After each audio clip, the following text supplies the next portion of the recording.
For every city you burn, I'm gonna build one high.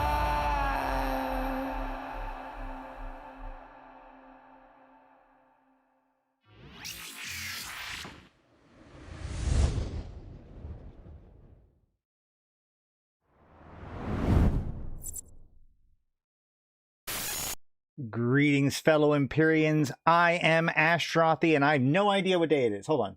January, February, March, April, May, June 4th. June 4th. YC128. 5 days to the expansion. It's been a hell of a week, but we are here. It is the Eve Universe Show. Welcome, welcome, welcome, guys. How's it going? We are here today. We have a few things to go over today. We've got a new news. We've got some other news about the expansion. We've got a new nerds to go over. And a couple other things. I will say, hey, it's good to see you, Seventh Heaven. It is good to see everybody. I apologize. I know last week. So those of you who have been on the Discord have kind of gotten news about everything that's been going on. But so last week I changed to a different medication, and that really did not go well. And so that really disrupted me for basically the second half of last week. And then on Tuesday, I had a lot of other stuff going on and working on some stuff. So I apologize. I know I've been gone for almost a week. I'm fine. My son is actually here today. And also, hold on.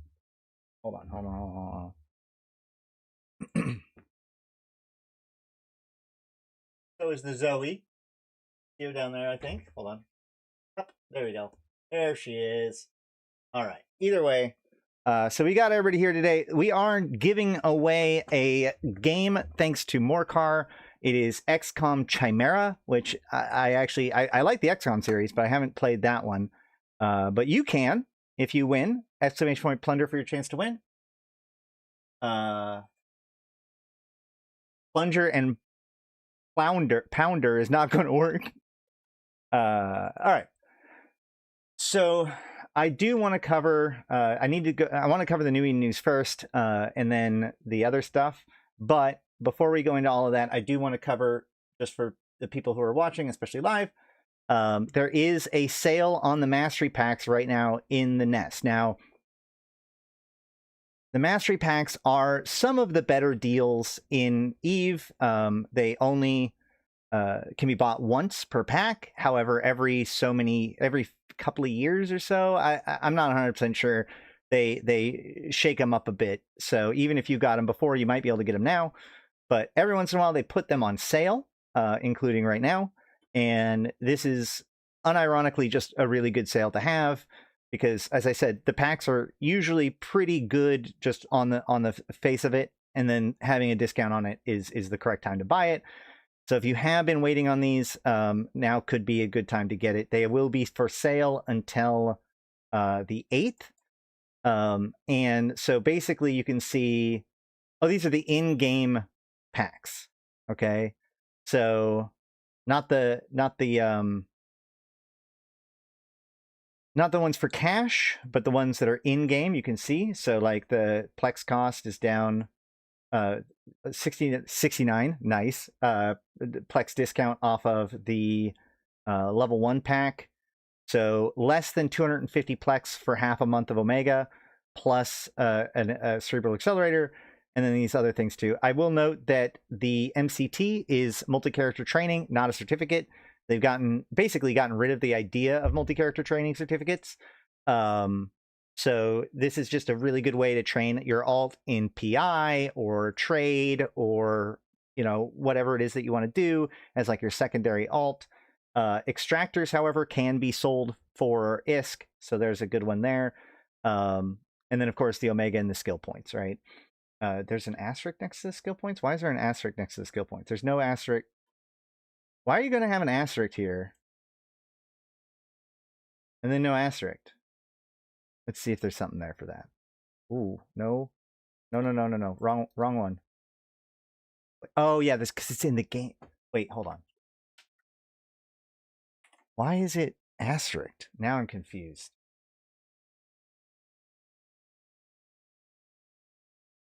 We are already rabbit holding. It's great. Isn't it great? Let's see. open up the New Eden store. The Warpath is over, by the way, guys, but there is still 1 week to trade in the remainder of your Warpath stuff. There's information about... Oh, nope, that's not it. It says here in the patch notes, Capsular Day Warpath is concluded, but the Quartermaster Trainers will remain in space until the 9th of June. So basically, until the expansion. I also noticed when I was out in Concord, or in Genesis, before I got to Manifest, I noticed that the Amarian bonus was still being applied, which means I think all of the Warpath buffs are still applying. You've missed nothing, Dutch. Is there a way to check which one pack you have bought in the past? I remember buying one of the cheaper ones, but I don't remember which one. I don't want to buy one I can't use yet. Now, you won't be able to buy it if you've already bought it. Like if you open it up, you should see all 5 mastery packs. If you've already bought it, you shouldn't be able to buy it again. It's a multiplication sign, not an asterisk. Wait, is that real? Because it's not multiplied by anything. It's just skill points asterisk.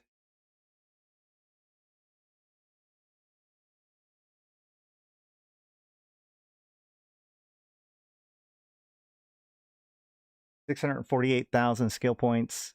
Yeah, I don't know. I don't know why they add an asterisk there. Doesn't really explain it. Doesn't look like it needs to have one. So there's that. But yeah, so these are the ones that you can get for Plex, not the ones that you buy for cash. I don't know how those 2 packs relate with each other. Like if you bought one for cash, can you buy one for Plex? But I mean, if all else fails, you can just open up the NES and look for yourself which packs you are interested in. And you can see they're 23% off or so.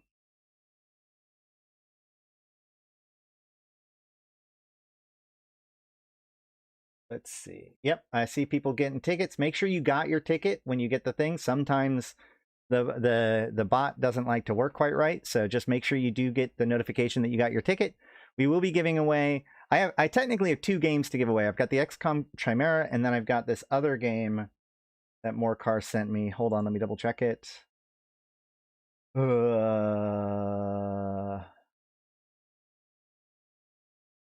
60 Minutes to Extinction Escape Room. So if we want to, we can do that one today. I was also thinking about doing that as a giveaway on the 9th. But either way, let's go ahead and jump back into the actual news.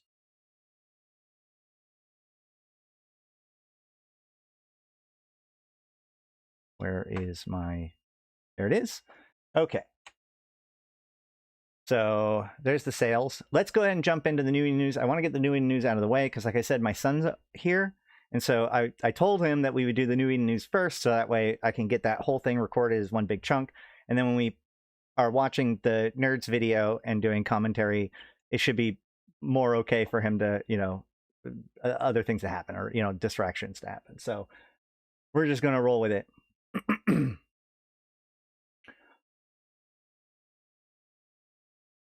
Greetings, fellow Empyreans. I am Ashtarothi, the voice of New Eden. This is your New Eden news for July 2nd, YC128.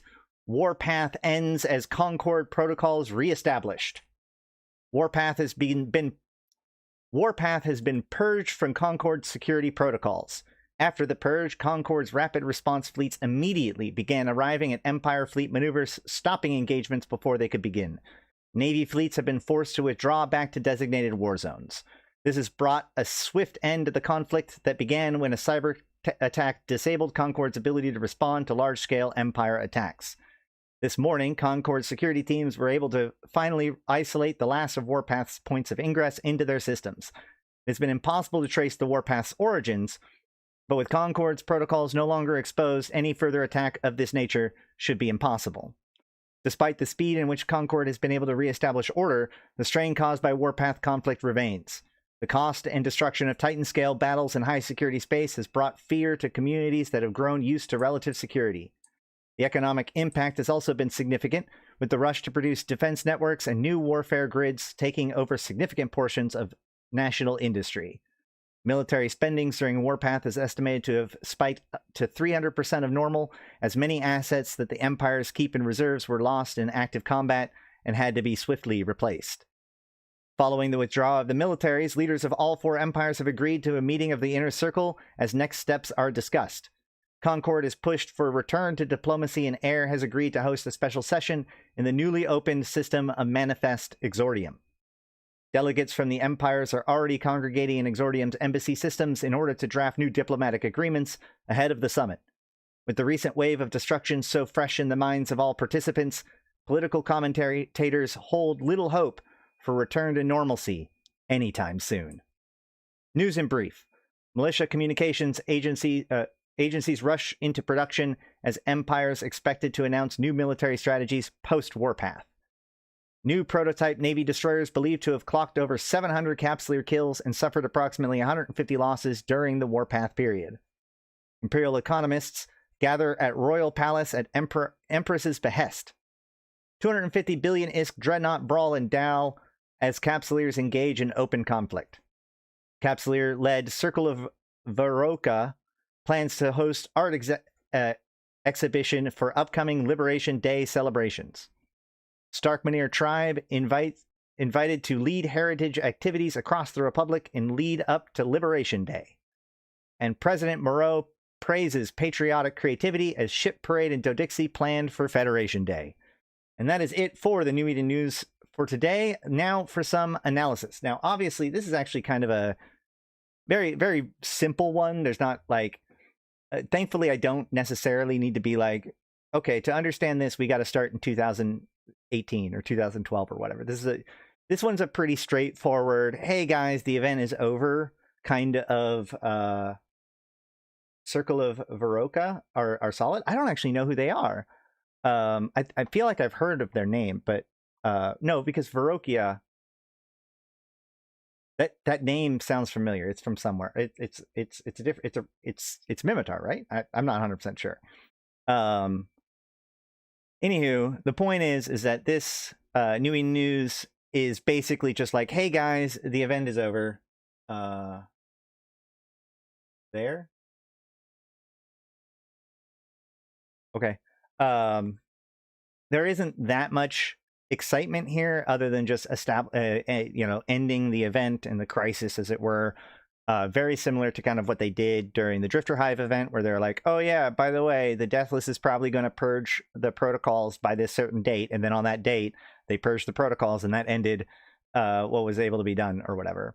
So it's very much like that, but there's still a couple of things to read into this. There's an interesting piece to all this, because we see that there is this upcoming Concord meeting, and in particular, Air is involved, and Manifest and Exordium is involved. And this is really critical, of course, because all of this has just been the pre-story for the next expansion, right? Cradle of War. So one thing to remember is that, like, the empires hate each other. At least, the Caldari and the Galente and the Amar and the Mimitar, they would love to go to outright war. And Concord has been spending the last, 128 years or so, attempting to keep the open conflict between the empires to an absolute minimum. And this leads us to, actually, you're right, I'm wrong, rather. I do have to go way back, but this goes all the way back to the Emergency War Power Act of YC110, which would be 2008. So this was the Empyrean Age, the Empyrean Age book, and all the events around that was like this time in which everything was starting to fall apart. The empires were outright attacking each other and, causing problems for each other. The Mimitar even attacked Concord during that time. It was a big deal. But out of it, this solution kind of emerged, which is that, like, okay, well, we can just let the Capsuleers do it, right? If we allow the Capsuleers to function as a proxy, then it's not really the empires doing it, right? And so this is kind of the direction that Concord likes to try to drive things, as a way of, like, getting the empires to stop actively attacking each other, and instead just relying on us as proxies in order to do that, right? This is like where faction warfare came from. And so I find it interesting that, like, okay, so with this expansion coming, this feels like the clear point to a lot of the other details about this expansion, right? It feels like Concord's basically going to sell the empires on this idea of like, okay, well, look, we know you guys don't like each other right now, and we know that you guys are doing your own thing, your own military campaigns. You have your own objectives and goals. So Air and Concord will facilitate training, propagandizing, and preparing the Capsuleers.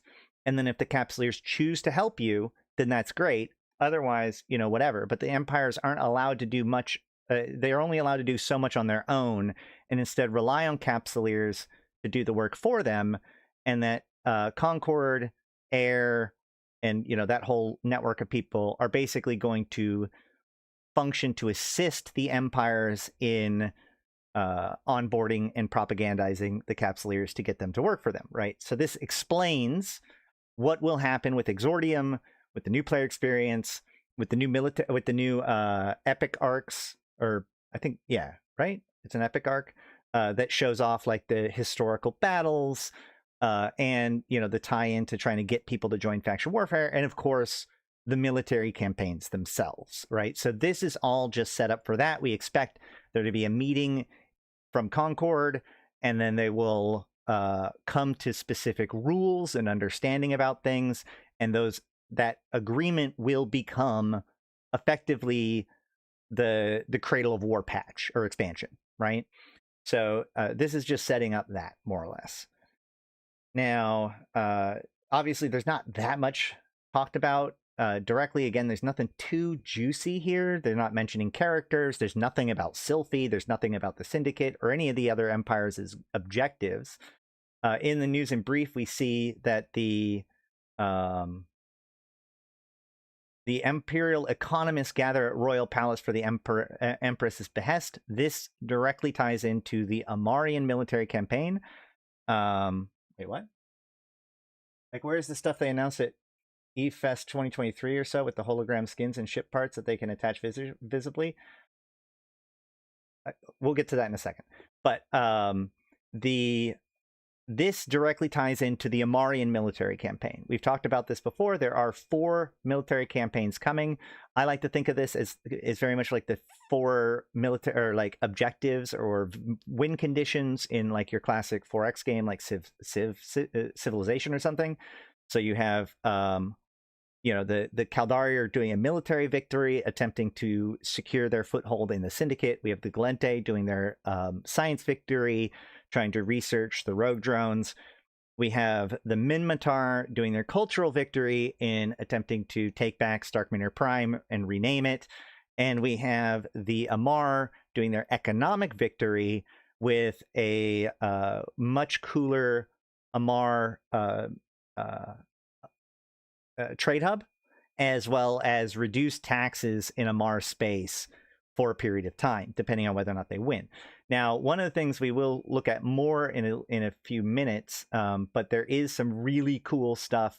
There is a new IGN article that was posted that shows a lot of previews, not just for the next expansion, but for the next 3 expansions. And in this, we actually do see a preview of the new Amarian trade hub. Oh, nope, that's not the right one. So yeah, we'll just stick with this. It looks very, very cool. So this trade hub will only be added into the game if the Amarian objectives are completed over the course of the military campaign. I'm not suggesting that IGN is trustworthy game journalism, but this is a real article. Like this is real stuff. They talked to CCP about it, or FC about it rather. And these are all like, these are real. I can verify that these are real concept art from Vanguard and from the Amarian stuff. We're going to talk more about this article later in the stream, but for now, I did want to show off their concept art for the Amarian Trade Hub. If you're interested in this, you will want to make sure to help the Amar in their military objectives during the Cradle of War. Then we also have references to Liberation Day and Federation Day. There used to be like a holiday per empire. You know, there's and honestly, Federation Day and Liberation Day have always been two of the bigger ones. Federation Day actually has always been kind of the biggest one, but always because the players have celebrated it every single year, pretty much. And so there will be. I don't actually. If anybody has the actual dates for these things, that'd be nice. Oh, they did interview or FC Burger. You even wrote it right, and I got it wrong. Liberation Day, I think isn't that 4th of July-ish era? Federation Day should be coming up very, very soon.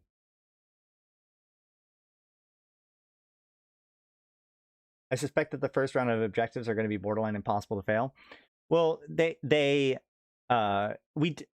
we'll look into that in a minute. But I do want to say or wrap this up real quick for the New Eden news. As I said, that we have been covering a bunch of the news when it comes to the Warpath and all of the conspiracies and everything going on right now in previous videos. But this is it for today's news. I assume that we're going to get a lot more information. And of course, next week on Tuesday, when the expansion comes, then that's going to be probably a big payoff for some of this stuff. But let me know in the comments down below, especially if you're watching this edited, what you guys are excited about when it comes to the Cradle of War expansion and what the military campaigns bring to the table. Which military campaign are you most interested in? Like I said, please comment down below. But if you're watching live, stay tight. If you're watching this on the edited version, please like, comment, subscribe. But either way, I have been Ashtarothi. I've been playing this game since 2010, talking about it since 2012, and I'm here to put even the context for you, my fellow Imperians. I don't need to do my full shtick to end. Like I said, if you're live, stay tight. But I do, before we wrap this up for the edited version, want to give my extra special shout out to my Immortal tier supporters: 745 MPSI, Arydanika the Queen, Bad Boy Smooth, Ebo Elite, Erladis, Elange, Flash Gordon, Grims, May, Malak Starfire, Malin, Mercuton, Mayak, Morcar, Michael, Neelam, LM1, Sheesh, Susuro, Thrans, and Rid. Thank you all so much. I've been Ashtarothi, the voice of New Eden. Until next time, I'll see you in space. Shortest stream ever. No, I'm just kidding. I'm kidding. Don't leave. So the Intaki Syndicate, one of the weird things about the military campaigns as they stand is that the Intaki Syndicate are going to cease to exist in like 6 months, one way or another. It does not matter. By the fall expansion, the Intaki Syndicate will not exist, which is a pretty weird thing to think about. It'll be the very first time that I know of that an NPC faction has completely been eliminated. But yeah, I mean, like, it seems unavoidable at this point.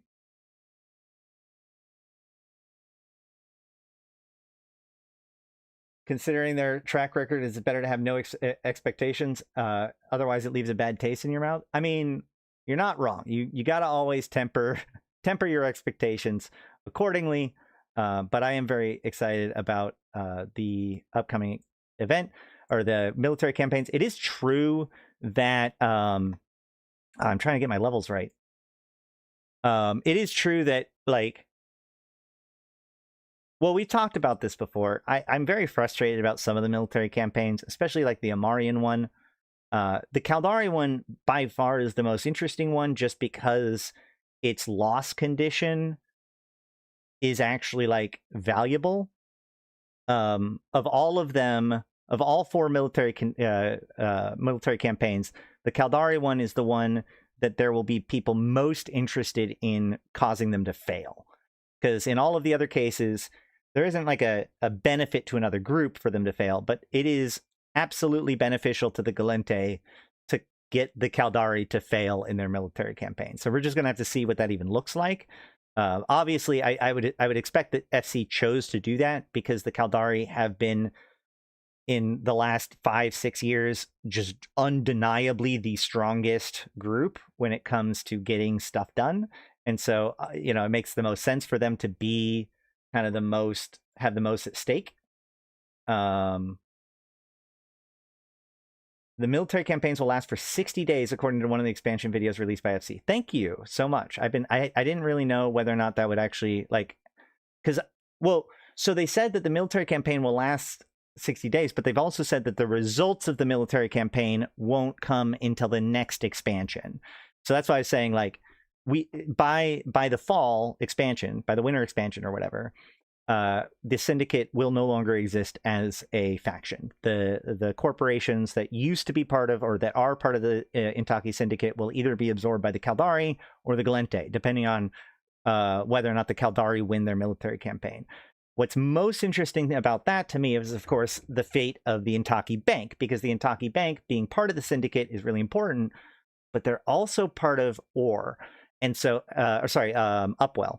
So as we've been going over all these conspiracies with like Mens Repala and Lydai and Ishikone and, you know, the Syndicate and all these different pieces, the fact that OR space is right next to Syndicate, like, I feel like whoever gets Syndicate gets a lot of control or a lot of leverage over Upwell. I think that I really, really, really do believe that the reason why the Caldari are going for this is to secure better and solid connections with Upwell.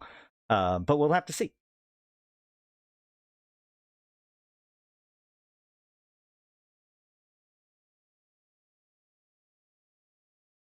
Remember Svarog Clade? They could wage a war against Sansha's nation, and Stain would become Sovnol with Stargates accessible. I mean, I think that, I think that Tash Murkon could definitely help Svarog purge the Sansha, but we don't know if that's going to happen. But what if the MR tax reductions apply to the MR station in Jita? Well, they said MR space, but that could be possible. But remember that if the MR fail, they still get 3 months of taxes or of tax, reprieve, from everything I understand. So that's why I think that the MR one is kind of so lackluster, because it's like, you're only fighting for the extra 3 months. You're not causing or preventing something from happening. You're just deciding how long it lasts. The Caldari Gate benefits null set groups more than us? Absolutely.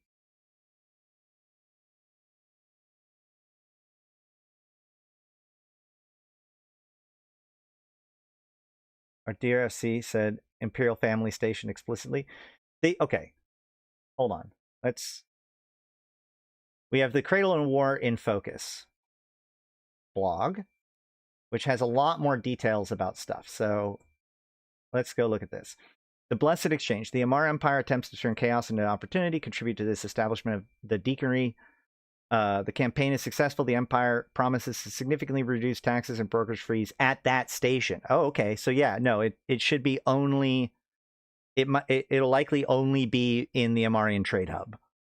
And then the Caldari one is trying to build a Stargate from BlackRoseNoble Syndicate, and then also the Intaki Syndicate member corporations will either join the Caldari or the Gallente, which also means that Syndicate equipment, which some of that can be very valuable, will either become part of the Caldari LP store or the Gallente LP store, depending on whether or not the Caldari win. The Mimitar one is mostly important, honestly, because of the phased fields. If phased fields in high sec would be really, really cool. So I think that the Starkmanir restoration is probably the most likely to be successful, just because like there's a lot of people that might be really interested in making this happen, and not a lot of people too interested in stopping it. The Gallente one could be interesting. The new drone is kind of interesting. The new connections, the new Stargate connections, I can't find anybody who's overly interested in that. So it's a very meh kind of situation. I think that a lot of the ones are going to be surrounding around the Caldari one, and the Amar one is definitely like the fanciest. It's the shiniest one that they have. But again, I don't see it having too much of a disruptive force being in play.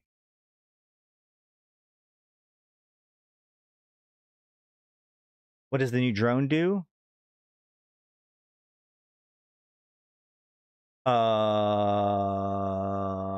Shoot. Hold on. So what's interesting is there actually is 2 new drones. I forgot to mention, or it's fun that you mentioned that, because there is this Hobgoblin. So they have a new light webification drone that got added to Sissy when they were doing the testing, that does not do damage, but has a much higher webification strength and is really fast. It's over 3K. but it is a lot more fragile. But that is not the drone that I'm thinking of, I don't think. Hold on a second. See if my computer freaks out. Yeah, so what I remember is that it is the mining drones. Yeah, so we have the prototype Pluto mining drone and Pluto ice harvesting drone. And it specifically says, a prototype drone developed by Creodon based on Or's excavator mining drone design by incorporating experimental road drone technology. The harvesting protocols have been altered to behave much more like a road drone when salvaging and recycling materials to be brought back to a road drone hive. The result is far more efficient mining process, creating less residue, albeit a slower one, resulting in lower mining yield over time. Currently, this drone is unsuitable for mass production due to a high rejection rate of the road drone technology. Creodrone is hoping to improve their understanding of this process from knowledge gained from the Gallente military campaign, Operation Rogue Edge. So chances are there will be some way to acquire this during the course of the military campaign, but the idea of who actually ends up getting the rights to continually sell it afterwards, that's what is going to be fought over. Either it will go into the Gallente, I think the Gallente militia, but either way, a Gallente LP store or Or's LP store. Those are the, if the Gallente lose, then it ends up in the Or LP store.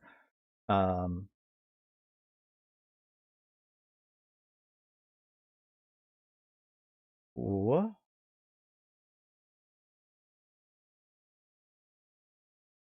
Another expensive drone with no use, or is this one helpful?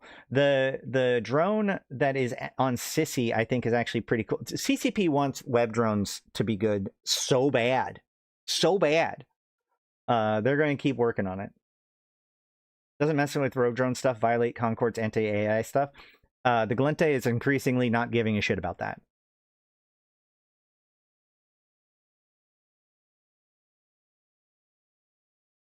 I will say null alliances will support Gallente as their LP is easier to farm. I don't know about that. I mean, it's going to be weird because normally you just say, oh yeah, like everybody supports the Caldari because the Caldari have Jita, but the Caldari don't have Jita anymore. I wonder why they say do not translate. That's normal. That means that this is not a... Some of you guys might be new to HoboLeaks, but anytime you see do not translate, it means it's something that's not forward facing. This is literally just the spawner. You don't see this thing ever, but this is literally the thing that spawns the rats within the site. We never see it. You can never show info on it. You can never access it in any way. And so because of that, so the point is that they take all of the different names and strings and everything. Oh, do I have a dark mode right now? Hold on. Yeah, we can do kind of dark mode. Yeah. So remember, they have all of these strings, right? You can see all of the different text down here. There's 3,000 strings in this event, or in this stuff, right? Oh man, it's not actually censored. That's just dark mode. Hold on.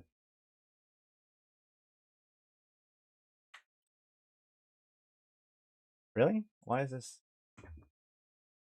Oh, it's the slashed out. Either way, whatever. Yeah. Anywho, the point is that, you know, all of these strings get sent to other people to be translated into all of the different languages that CCP does. So on things that aren't forward facing but still require names for the purposes of their, you know, management, they just put a do not translate on it. That's a very normal thing. Yeah. All right. So let's see. Yeah, we still aren't 100% sure how easy it will be to be disruptive. We don't, I mean, like, obviously there aren't any like counter mechanics, you know. There doesn't seem to be a way for you to actively hurt someone's progress. The only thing you can do is prevent them from making progress. And so the question is actually going to be, how many of these military campaign tasks need to be completed for the whole thing to be successful? How much can be disrupted? Which ones can be disrupted, et cetera, et cetera.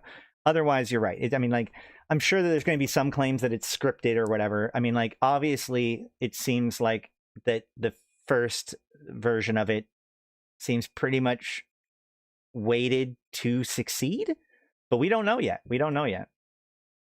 Yes, all 4 can be completed, and all 4 can be won, and all 4 can be completed by you. You can jump between all 4 factions and help all 4 factions succeed in their objectives, get those rewards, get the faction standings, etc., etc.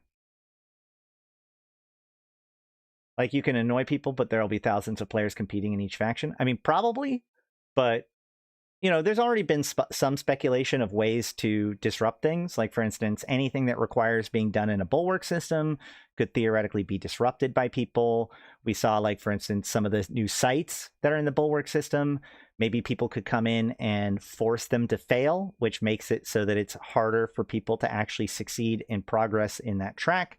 We don't know. We'll have to see the exact details once it starts to play out. We can only speculate at the moment.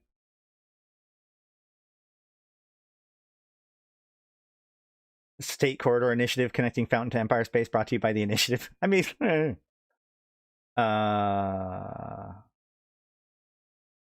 web drones will be made OP. Then FC introduces advanced web drone operation skill for T2 drones. Maybe. I do really like I want the return of the hybrid web drones. We need those back sooner than later.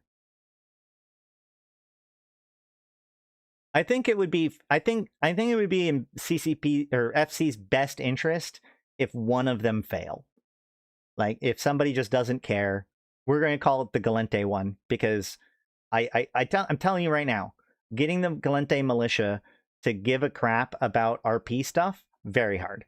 Getting them to give a crap at all about a high-sec connection, almost impossible. Getting them to give a crap about the connection between Dodixie and Intaki, I just don't see it happening. If anything, I would expect the Gallente militia guys to be more focused on figuring out how they can disrupt the Caldari. Honestly, the reward for stopping the Caldari from succeeding in their mission is better than the Gallente reward for succeeding in their mission, which is kind of wild, but you know, whatever. It's where we're at right now. But I think that it would be in CCP's best or FC's best interest if at least one of the groups fail. But we'll have to see.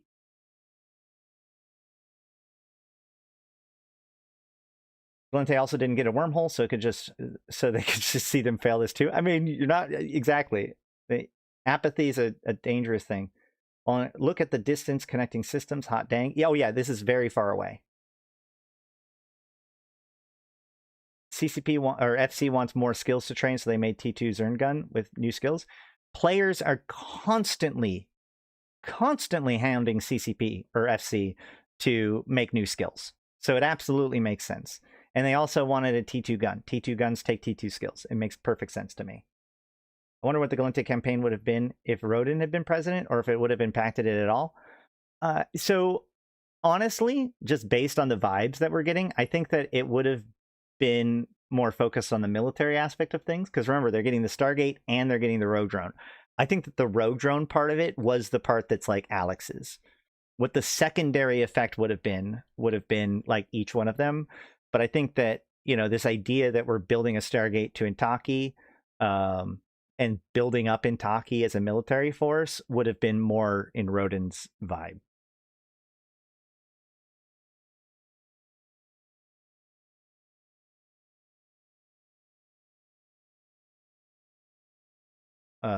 Politically, Gallente succeeding could be due to election industry increase and a lot of folks gathering the drones 1 to 2 months in the past. I mean, again, what we could see, the Gallente could very likely win. I'm just saying, like, the big people, the hardcore RPers for the Caldari will go out of their way to do whatever it takes to make the Caldari succeed in whatever goal the Caldari says that they want to do. Pretty much same with the Amar RPers. Pretty much the same with the Mimitar RPers. This might be my own personal bias from having worked with the Gallente for a long time, but let me tell you, the Gallente militia do not give a shit about the RP. Do not give a shit about the RP. And what's funny is that the Gallente that do give a shit about the RP, generally speaking, don't like the Gallente. Like, they're like Intaki Syndicate or like Intaki separatists or whatever. So I don't see the Gallente militia be getting behind this effort.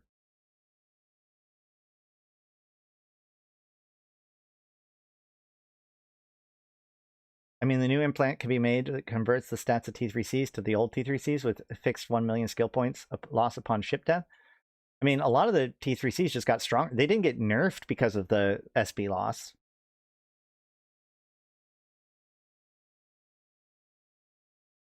If the Gallente fail at both their campaign and stopping Caldari, then I'm just done with them. I mean, fair.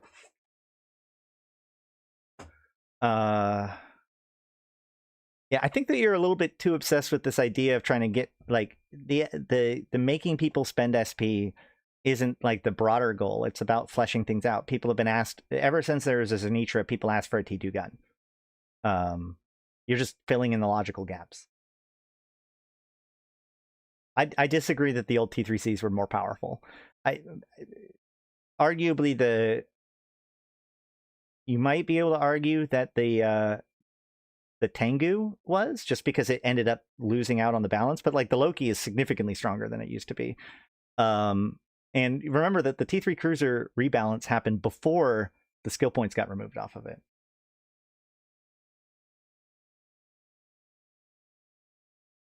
I don't know what the topic is. We don't have a topic. Galmill not caring about RPR events would be fine if they could actually win the Warzone. Okay, shots fired. All right, so let's see. Is there anything else in here that's worth poking at? 3 pilot sites for battle cruisers and below. Yeah, these are. We've already looked at the new faction warfare sites.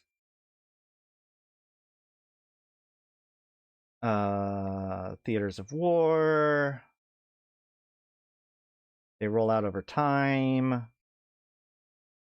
These campaign runs for several months and will unfold through multiple objectives. So I've now heard 2, 6, and several. We'll see what ends up happening. Let's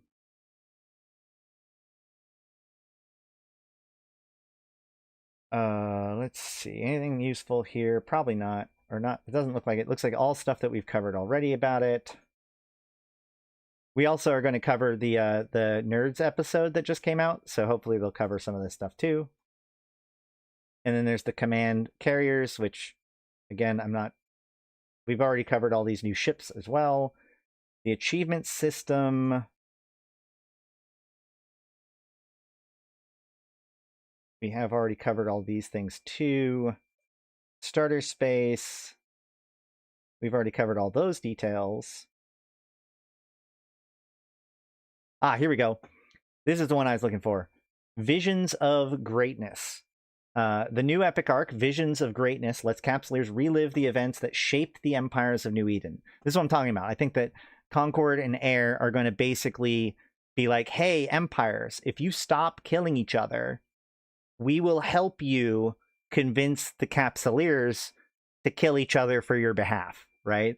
So the new epic arc, Visions of Greatness, lets Capsuleers relive the events that have shaped the empires of New Eden. Through hyper-real simulations, you will step into the 4 pivotal moments from the past. These are visions of history officially sanctioned by the empires. Though some may call them propaganda, the events are real, but the perspectives may be a bit less than neutral. You will defend you'll defend civilians during the Caldari Prime breakout, fight through the Battle of Pator, stand behind the dreadnoughts at the Golgothan fields, and take part in the liberation of Intaki. For many pilots, this will be the first time fighting alongside a capital ship. For others, it will be a new way to understand the conflicts that they have been flying through the years. I love this idea of simulations. I actually would have really, really liked it if they had gone with the idea of like real player battles. I still think that the end of the tutorial should literally be a simulation of BTAC-R. You know, one of the greatest moments in EVE history. People can look it up. People have joined the game because of it, or, you know, whatever. And so, like, they should have all of the telemetry and data from BTAC-R. So you could recreate that fight perfectly and, like, have it play out in real time, not in tie-dye, and let you kind of exist in that universe and, like, do whatever you're doing in it. I think I would have liked it more to have been tied to a real event that players involved. I know I'm always like the guy that's talking about the empires and all that stuff, but in this case, I think that the player lore would have been far stronger. I get what they're doing here when it comes to trying to convince players to, like, it's really designed to try to emotionally get you behind one of the empires in their objectives.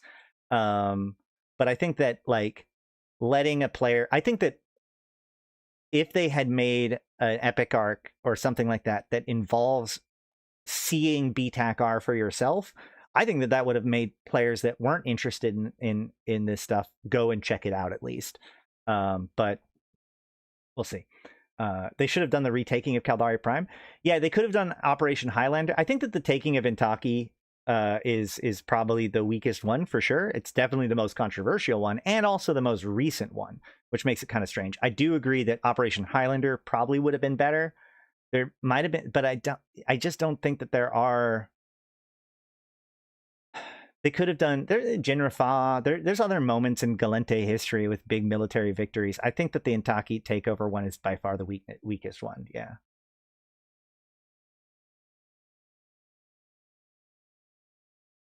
I don't think that they want new players to have the expectation that a battle like BTEC-R would not have tie-dye. I mean, I guess so. That's a good point. That said, I think that if you're going to introduce the concept of simulations, I think it would be really cool to be able to see some of the great battles of the past in real time. BTEC-R, M2, etc., etc. Although, now that I think about it, M2 might be a little bit weird if they played it at real time.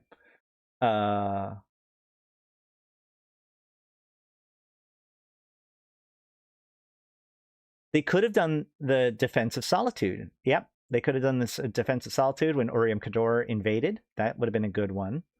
Yeah, I mean, there's a lot of little battles for the Galente. Even without tie-dye, BTEC-R is a little long to have it be a tutorial mission. I'm not saying that it would be the entire length of it. I'm saying like it'd be cool if that was the backdrop for what you're doing. So that way, like you could say like, oh yeah, you look around, all those ships, all of the ships that are flying around you are actually the real like data from the actual player ships from the people who actually fought in BTEC-R. I don't know. There's something that resonates with me. I've been saying it for years. Obviously they're going with this route instead, which again, also very, very cool. I'm just saying, like, if we're going to buy into the idea that there's simulations now, we might as well relive some pretty cool stuff. But I'm a very new player, and your videos on turrets and missiles work was hands down the most comprehensive and enlightening I've seen so far. Thanks for what you do. Hey, no problem, and thank you for that feedback. I do want to remind you that I have an 8-hour-long 2-part master course where I go over everything involving fittings. So if you like the lasers and turrets one and the tank one, because there's also a tank one, you can go back and watch that one as well. It's a little bit older, but it goes over everything at the time.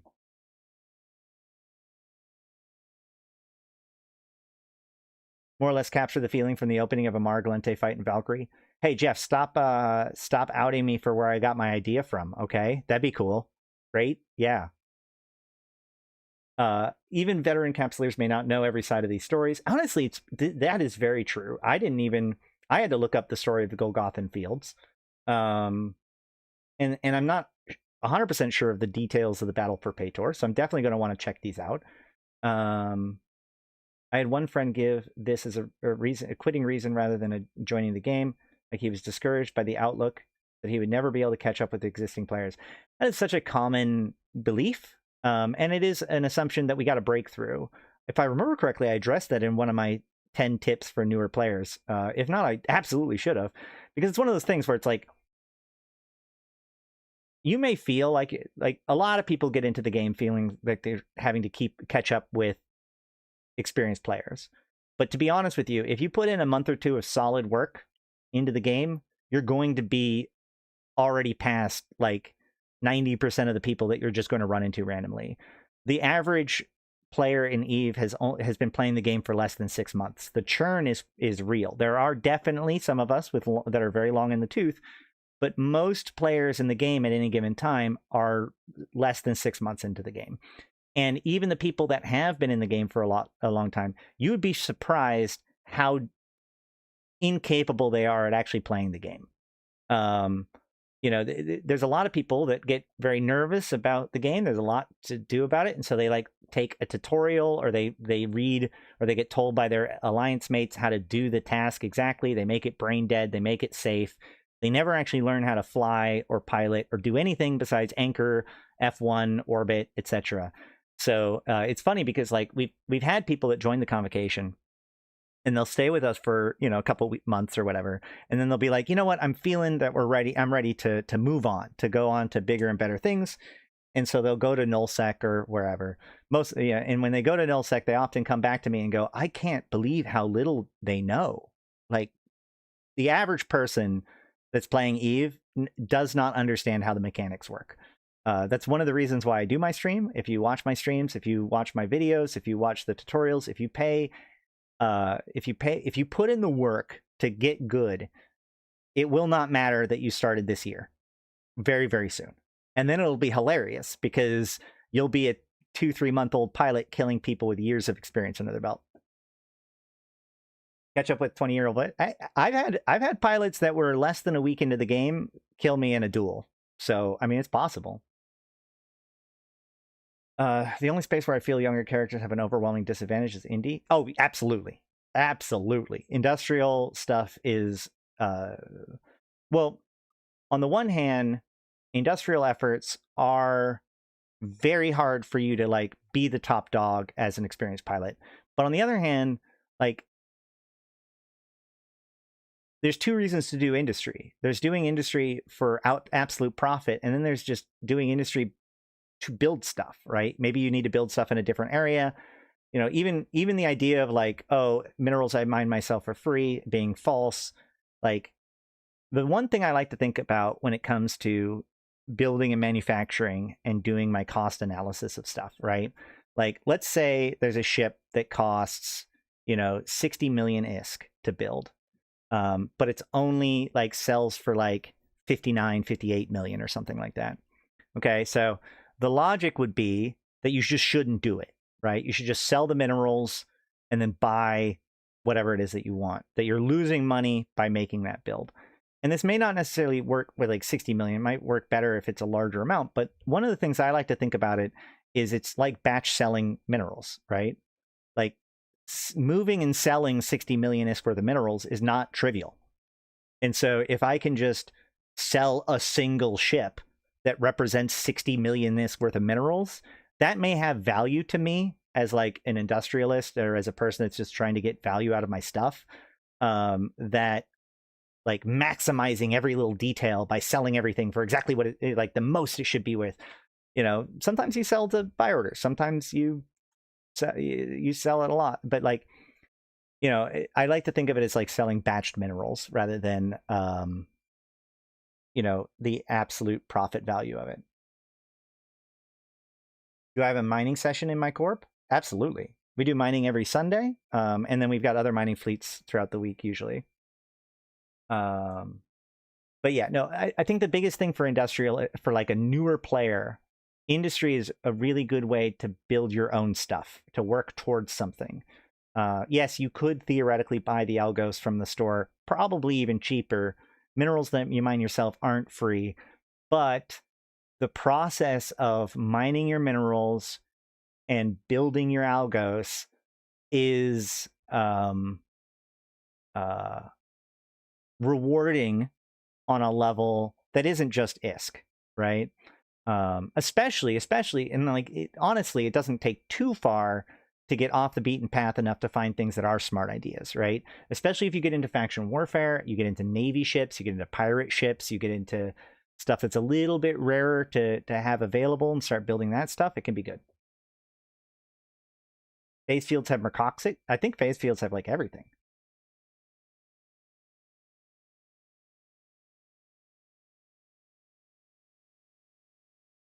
Yeah, India is still viable because you can haul more in ships in M3 than ore in M3 of ships. Yeah, exactly. And it, like, again, this is a decision that everybody has to make. You can always maximize your profits, right? There's always a mathematically superior way to do it. But just remember, EVE Online is a video game about the practical application of bad ideas. If it isn't optimal, but it works for you and it makes it so that you can get it done, that's valuable. It's better than just not doing anything. Like it reminds me of the guy who's like, oh, doing, you know, mining in high sec isn't worth that much, so it's not worth it. It's not profitable because there are other things that you can be doing in EVE that are worth more, and that's fair if you can do those other things, right? If you have the option open to you that okay, I can sit down and I can focus on the Abyss for the next hour or so, then yeah, doing the Abyss for that hour is going to be worth more than mining for that hour. But if the option is to just not be playing Eve at all, if you're cleaning your house or whatever, if it's too intimidating, whatever it is, like whatever gets you in there doing stuff, that's always going to be the best one. The only wrong one is the one in which you're not having fun or not playing, right? If you convince yourself to not even go do anything, and that's the real problem with a lot of this advice that people give to new players. They'll be like, "Oh, don't do that. It's not worth it." Don't tell people what they're doing isn't worth it. That sucks, man. Like, there might be things for people to grow into, but if they're having fun doing it, then they're getting stuff from it. If you want 100 frigs in Faction Warfare, it's better to just mine Veldspar in your Faction Warfare staging system and haul in the missing materials than haul 250 M3 worth of frigate hulls. You're not wrong.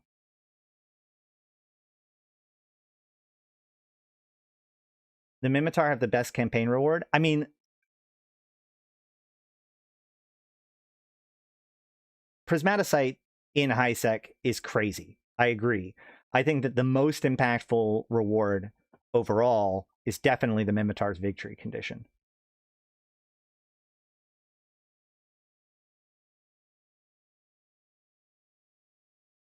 Mining lost me when I could do 1 hour of Explo and just buy 500 times the minerals that I would have mined. Well, yeah. But like I said, I mean, I mine almost I think pretty much, yeah, I mine on Sundays and some other days, but like different activities have different degrees of AFK. I literally mine and clean my house. And I have like the audio in my ear, so that way I can hear if there's, if my cargo gets full or whatever, or if I destroy the rock. I'm in fleet with other people. I've said this many, many times. Mining is the fishing of Eve. If you're doing it at the end of the week with your buddies while drinking a beer, it's fantastic. If you're doing it for your living or by yourself, then it's dangerous, boring, and very challenging and very deadly. I have a Thunderchild ratting fleet for ISK efficiency. Should do nothing but Thunderchild rat, but I would hate the game after a while. I cannot bring myself to believe that Thunderchild ratting is the most efficient way to do it. I get what you guys are doing. It's kind of interesting. there's something inherent. I refuse to believe. I refuse to call Thunderchild ratting efficient, but it probably is. I showed Skinner and the streamer was addicted. I think that honestly, streamers making custom skins for their viewers is like the best use case for Skinner for sure. That's true. Wait, we already have fishing deep flow rifts. Okay, Wonderland. But I've been saying that mining is the fishing of Eve long before deep flow rifts existed. Hold on one second.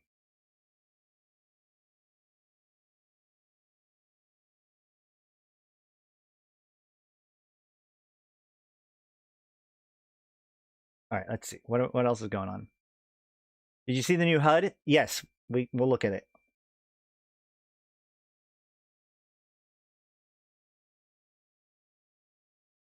I think that's it.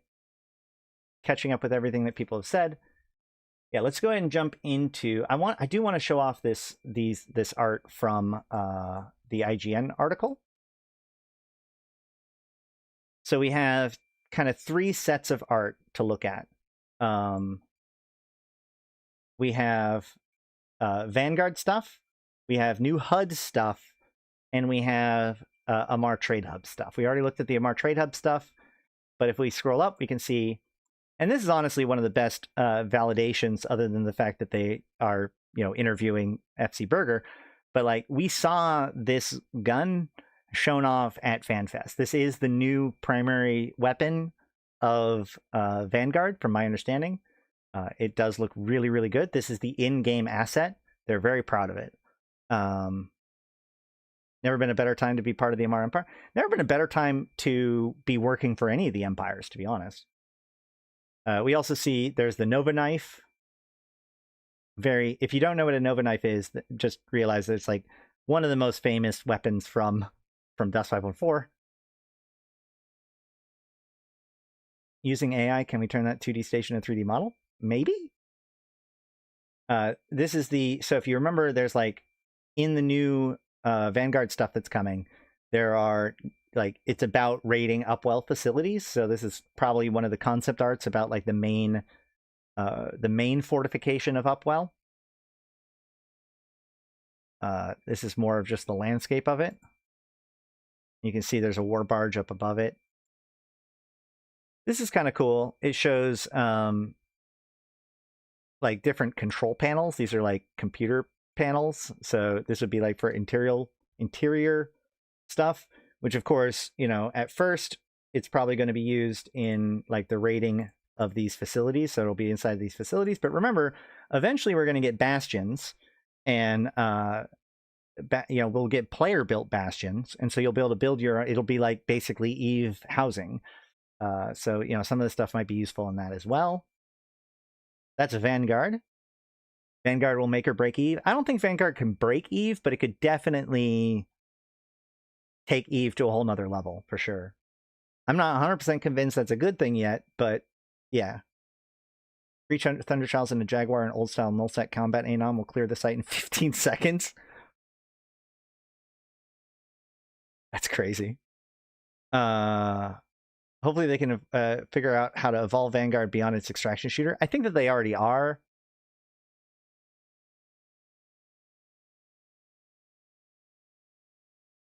So the most controversial one, though, in this whole post, I think, because we already saw some of the Vanguard stuff, and obviously the Amarr Trade Hub looks fantastic. I mean, this looks gorgeous. And I wonder how much of this is concept art. Because it looks like concept art, but it also looks like kit-bashed models. So there could be a basic model of this already in existence that they're taking pictures of, because it looks like they're just kit-bashing a bunch of other... Okay. Kit-bashing is when you take, like, you have a bunch of models from different stuff and all that stuff, and then you throw them together in new, weird ways to get a thing. And so, like, this happens all the time. Yes, we will be supporting Amarr in their efforts during the military campaign. Don't worry. I will be supporting everybody besides the Kaldari. Any rate, like, this is it's actually kind of funny. The Amarr structures, the Amarr world gets shown off almost more than anybody else, because they have so many different things that they can just kit bash in different ways. It's how they made the city in the Amarr Championship video. It's how they made the Amarr city in the Eclipse, the Invasions Chapter 2 trailer. And a lot of this looks kit bashed as well. A lot of this looks like other Amarrian structures kind of thrown together to make it work. Various spires and like the Stargate edges and stuff like that being used.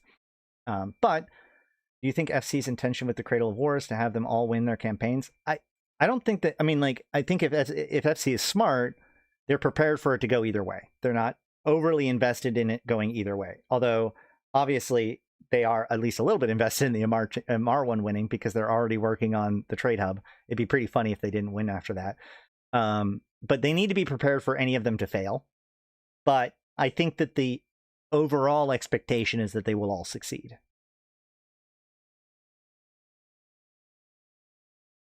CSP keeps showing walking in stations and trailers. Why create false expectations? I don't think that they're showing walking in stations as much as it's an opportunity for them to show the other side of the universe, right?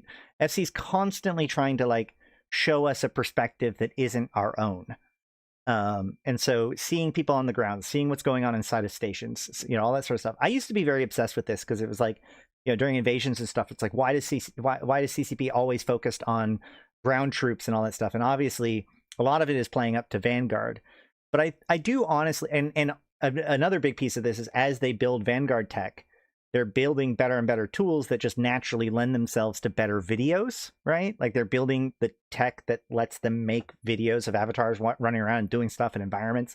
So it naturally lends itself to making cool videos and trailers. But I really do think FC struggles to show the other side of the coin, what the universe is like to everyone that isn't us. And so, I think that there's definitely a fair chunk of that in their stuff. The walking in stations, to be honest, kind of never made sense for Capsuleers. It makes far more sense for it to be a Vanguard thing than a Empyrean thing. We love our capsules. We can project ourselves out of our capsules. It doesn't really make sense for us to be outside of our capsules very long. If you had immortality, why would you give up your immortality to go do other things? Obviously you could go to a backup clone or whatever, but you're going to lose time. It's just, it was always kind of wonky, the whole like captain's quarters thing, to be honest. And I think that it's just far more valuable to them to continue to grow with the engine that they're building for Vanguard to allow for other things. One of those angles makes it look like G244. You're right. Like this is very G244 coded, isn't it? SC wants the first round of campaigns to be a sure thing because they want these engagement metrics. Seems to be the core of EVE content updates moving forward. I disagree. Again, I still think that it would be best for FC if one of them lose, because the biggest thorn in FFC's side is this accusation that it's all scripted, right? And so an upset would be a big deal. It reminds me of, the Arshat transmuter, right? The Arshat transmuter shouldn't have happened. There was nothing that planned it to happen. There was nothing that FC didn't plan it to happen. It wasn't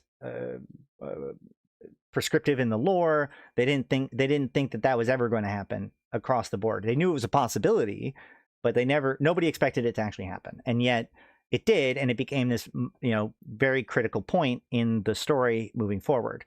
And so and that's how to just be a good storyteller, is that on the one hand, you have an idea of how things can play out, but be prepared for it to play out differently. And I also think that that's why their military campaigns aren't going to last the full 6 months, but then the result is at 6 months. So that way they can get the result and still have 2 or 3 months to actually implement the result, right? Because they're a bunch of game masters trying to run a live RPG. And that's kind of how these events and stories and stuff work out. Now, again, I think that it's very possible that they are being very conservative in the first one. Oh, what? Shh, hold on. What's going on?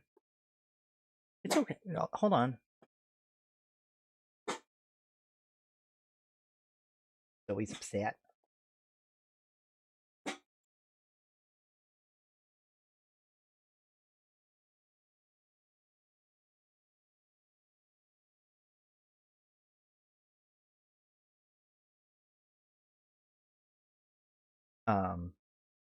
When Vanguard ever gets a social hub experience, it wouldn't be much of a stretch to rig Vanguard models with EVE apparel and allow EVE players to walk around in those same spaces. Yeah, there's so much possibility once that tech is proven. I am very interested in the idea of I would personally like the idea of, rather than having a Vanguard character and my EVE character, I very much would like it to at least somehow explain away that my infomorph can jump between the two. Oh, right. That's the advertisement down there. Oh, he's back. You good? You good? You good, Sully?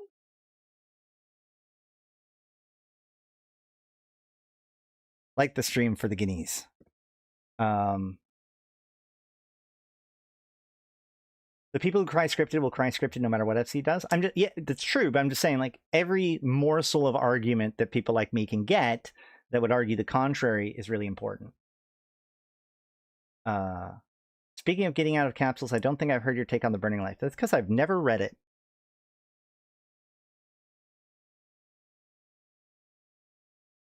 Never underestimate FC's capacity to make players feel bad. Scarcity, Blackout, Fozzie Remember, FC's job is to give us challenges, right? This game is a game of a series of challenges and puzzles and difficulties and hardships to overcome. And that is what FC can provide for us. And so, yeah. And a lot of times changes that they make will seem adversarial because what is good for one person is bad for another. So, especially since nullsec are very loud and coordinated in their talking, things that are bad for nullsec will have a very organized and loud pushback against it. But that doesn't mean it's not healthy for the game. A Vanguard raid on the Fulcrum would be awesome. I agree. I also would love a Vanguard. I want to go to G to 4/4 as Vanguard.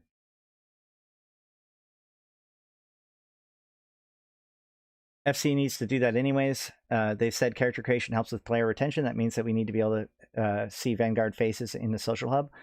Yeah, I mean, I agree. And I think that in the end, long term, I think that a Vanguard Bastion needs to exist.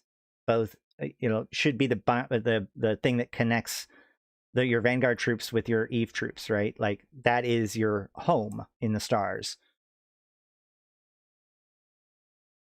Like it's only a sandbox if you look at the universe from outside of the game. In game, the empires are just decorations, not an actual faction with interest. Well, that's what they're trying to fix.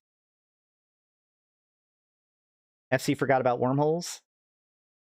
I don't think they forgot about wormholes. I think they're terrified of wormholes. It's like when players cried that NPCs would gate camp their own territory, even though it makes sense. That was so funny. That was always, to me, the funniest thing to ever come out of Scarcity, because it was a total, like, accident.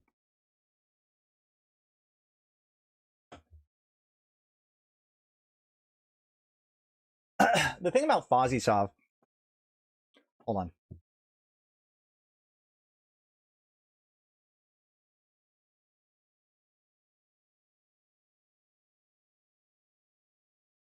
The thing about FozzieSov, or as I like to call it, Aegisov, is that if you go back in history and you like read through all the stuff, because I've been paying attention to this for a while, what's funny is people are constantly complaining about FozzieSov, but every single time there's actually a big like fight for sovereignty between groups, not necessarily like Imperium big, because they break the whole fucking game whenever they do something, but when groups that are smaller than the Imperium fight, they almost universally get on Reddit and are like, wow, FozzieSov actually really worked this time. Like, it's funny how often the people that are engaging in Sov warfare actually complement the FozzieSov system, even though broadly people complain about it. Dang, there's a hole in Ash's chest. Whoa. Oh gosh. It's because, okay, so it's because I went with a blue screen background instead of a green screen background, and I totally forgot about that. I'm wearing my Doctor Who setup right now. Hold on. Yep, there's a hole in my chest. It's because... See, I have a Doctor Who shirt on. I'll have to remember that for next time.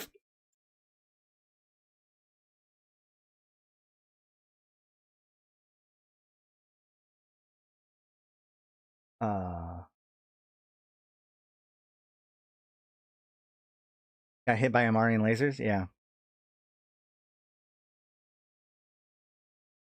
All right. But the most interesting thing out of this article, to bring us back to this a little bit, looks cool, just put a galaxy background in the hole? Probably. Deep Star fights aren't sovereignty fights? Yes, that's true. We're going to talk about nerds in a minute. We should probably get to it soon, actually. So let's go ahead and jump into this, which is... this is kind of spooky. This is spooky to me. This is the big announcement in this whole article. Expansion 2 will also bring the first bigger pass at modernizing elements of the UI, which is another component on helping onboard new players. My old WoW guild... How to lose EVE players in 3 words. Or in 2 words. In WoW. All right. My old WoW guild used to jokingly call EVE Online Spreadsheet Commando, and looking at the current interface, it doesn't take long to see why. These efforts will be ongoing, but are geared towards providing a better information more conveniently without having to have a dozen browser tabs of a wiki open. Now, obviously, this is just an article that's being written by a person who's not actually at FC. But that being said, I do want to push back on this this idea. Yes, a more logical UI can be very, very good for onboarding players. But a couple notes here. First of all, if you look at these images here, we can see in the broad image that's like a full screen, they still have the overview. There's still an overview. There's still the spreadsheet. None of these changes makes anything less spreadsheets in space, okay, first and foremost. It's ironic because I think modern Eve is more approachable than modern WoW. That's pretty funny. But also, like,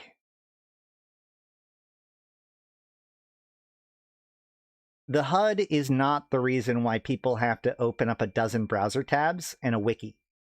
Okay? That's the thing. Like, none of these pictures make it more necessary to do that.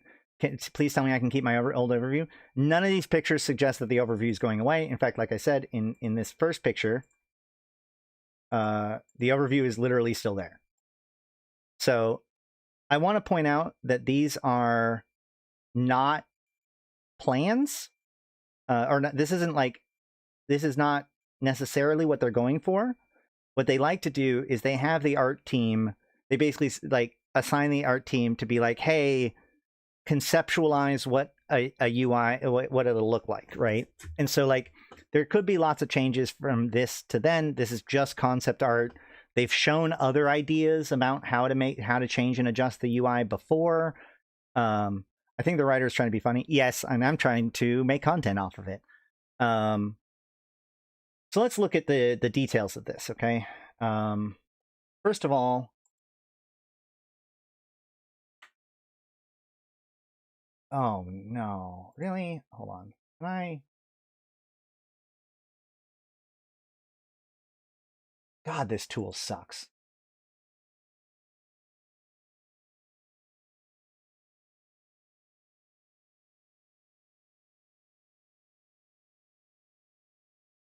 Hold on.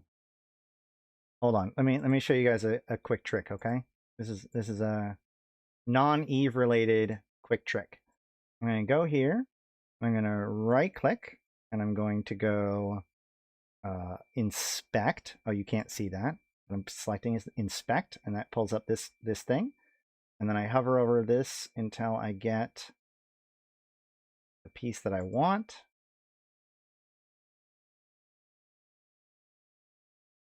Is this it? No. There it is.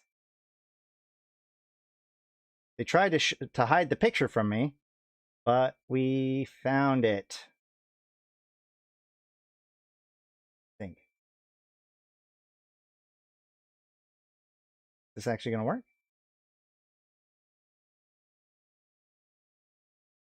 Really? Wait.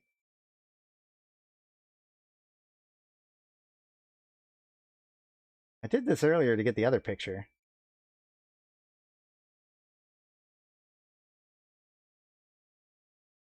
Hmm.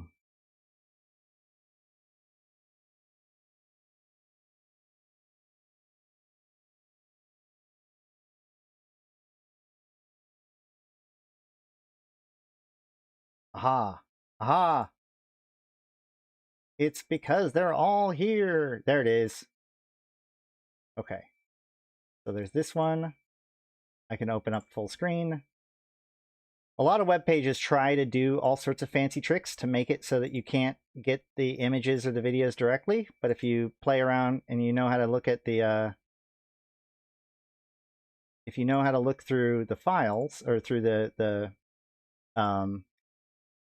source code, you can pull it up anyways. So here we go. So my one piece of feedback in the event that CCP is listening, if you're going to redo everything, what you really need to do is add transversal velocity, right?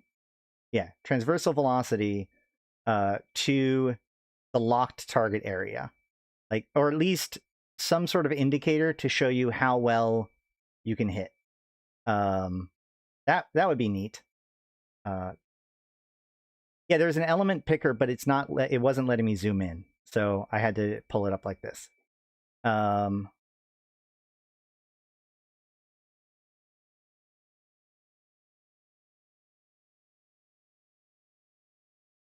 I like Jita being in the overview, but they are very clearly in a Mars space. Oh, yeah, that's true. I mean, this is all just concept art, right? So either way.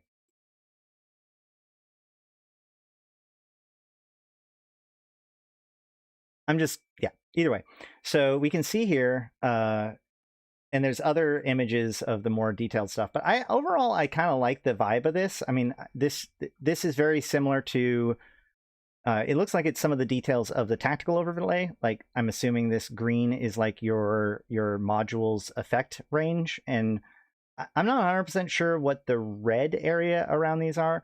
I'm very nervous about, I think that a lot of people have been excited about this radar thing down here, but making it work correctly will be questionable. I mean, it would show range in like a flat direction, but not up and down. Might be fine. The idea of moving all of this stuff over to this radar is interesting, kind of fine. I do actually find it cool. Check it out. You can actually add drugs in your overview from your inventory onto your HUD. So theoretically speaking, you could add a hotkey to popping a drug.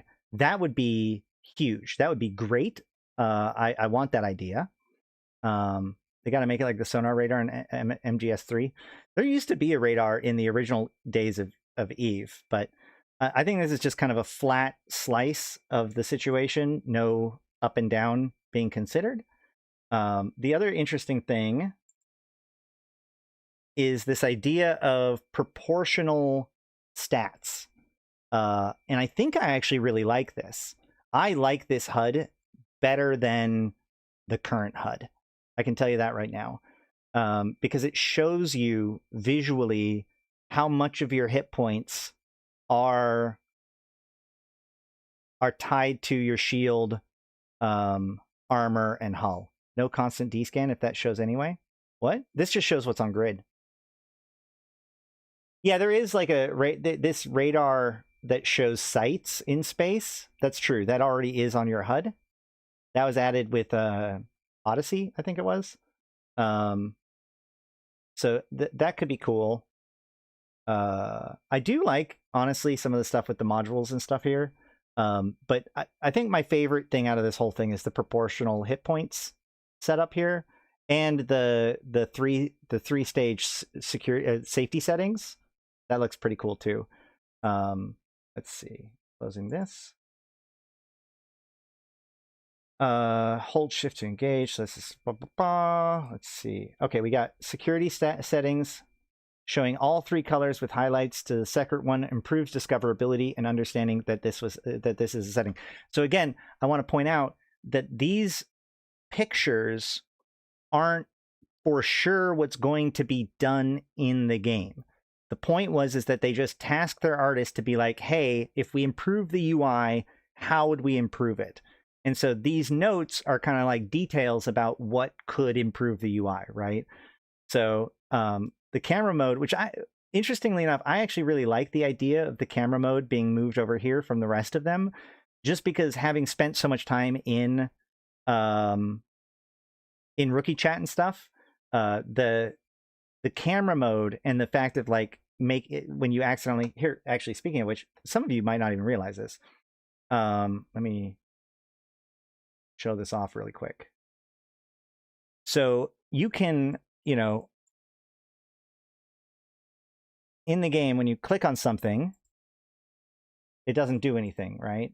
But if you hold down the C key, the Charlie key, and you click on something, your camera snaps to it, right?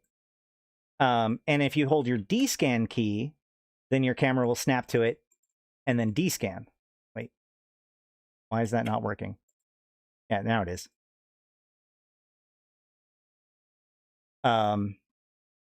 But there's also another feature called the auto tracking, which is Shift C.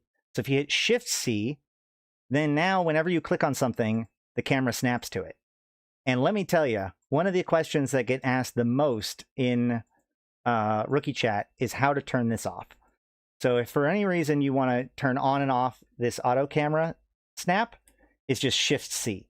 But it is a confusing piece of it, and it makes the camera controls different than the other things that are on in this section, right? Like the inventory is one thing, and like the probe window is another thing or whatever. But this idea that like your camera controls are tied to these other sensors can be kind of confusing for some people.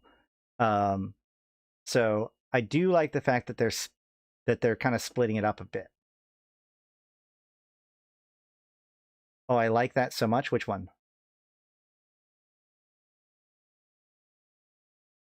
This UI is bad. Bait and tank ships will get outed. Maybe. That's only if they show you that, right? Because like if we go look at the rats, in the picture of the rats show even. I don't think that means that the rats are actually even. I do love that it's a rogue drone rat with an omen picture. Look, there's a lot going on in this picture that's wrong. But I think that targeted rats or targets should show even hit points. But your own HUD should be proportional. So that would just be the way to do it.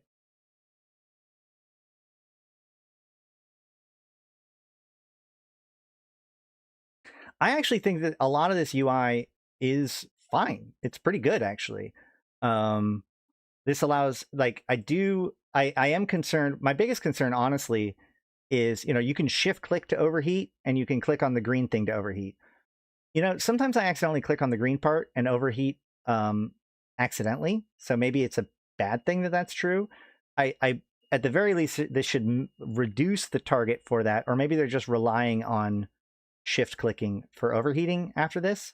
But either way, it says conditional button. Certain ship types have extra functions that would be represented here. So like where that is, that would be like your T3 destroyers, like mode switching. Proportional health bars, more accurate representation of the total health of the ship. HUD settings, icon button position more in line with normal UI patterns, with improved associations with medallion itself. I don't actually know what they mean by medallion in that regard. And then speed controls, updated icons represent the functionality of these buttons. It is true. So like another piece that a lot of people miss is this the cheeseburger button at the bottom right of the overview that brings up these menus. So that would make it up. This is new Eve UI. This is new Eve UI. This is not Frontiers UI. This is new Eve UI. Because this is talking about how the second expansion, huge parts of expansion 2 will be integrating the new first-person shooter Eve Vanguard fully into the shared Eve Online universe. Vanguard on the ground will interact directly with Capsuleers up in space in carefully limited ways at first, allowing wars to be fought both on titanic and personal scales. Blah, blah, blah. Beyond that, military campaigns will be evolving into a seasonal faction warfare system. Each season, around 5 real-time months. Okay, so they're saying 5. We've gotten 2, we've gotten 5, we've gotten 6. 5 makes sense.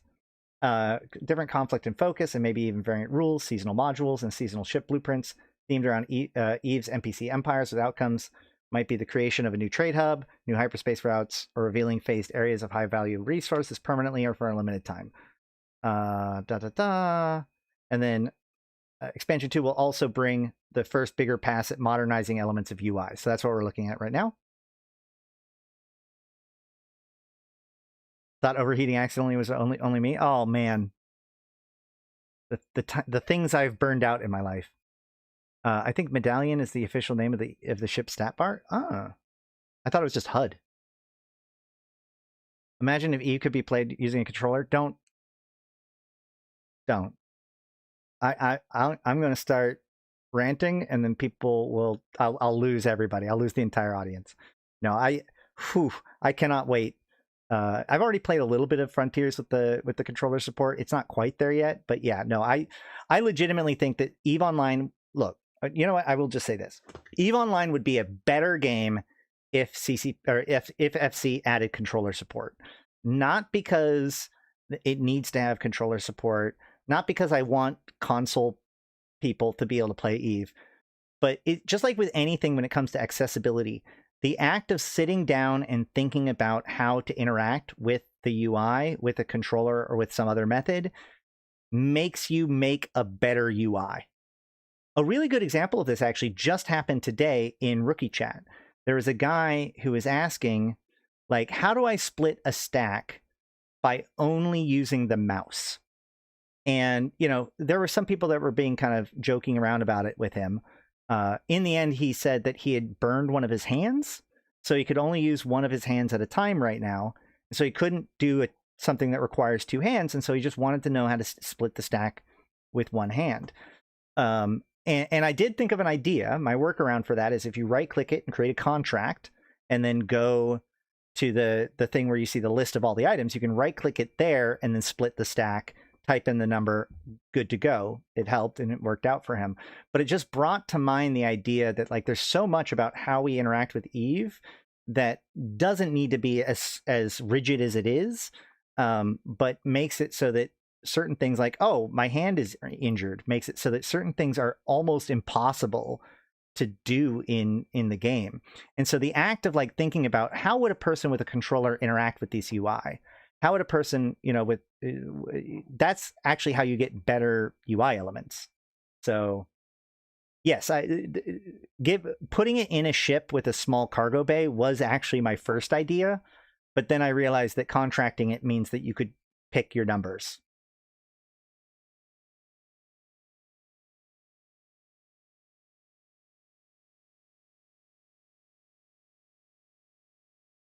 Anywho, so we see there's the modules, there's the HUD, B controls, we already saw that.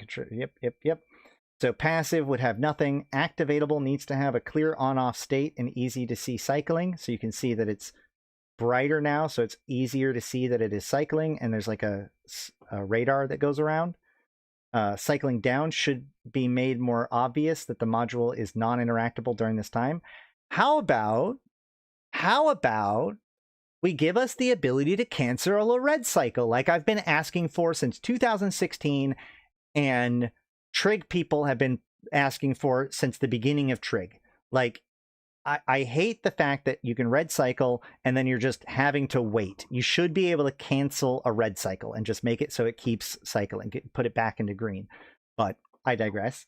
Overload, so you can see that being overloaded should have a bigger visual difference. So I assume this is overloaded and this is not overloaded. Now I'm confused as to why these things, like, appear, the dots appear all over the place. There's a lot of inconsistency here.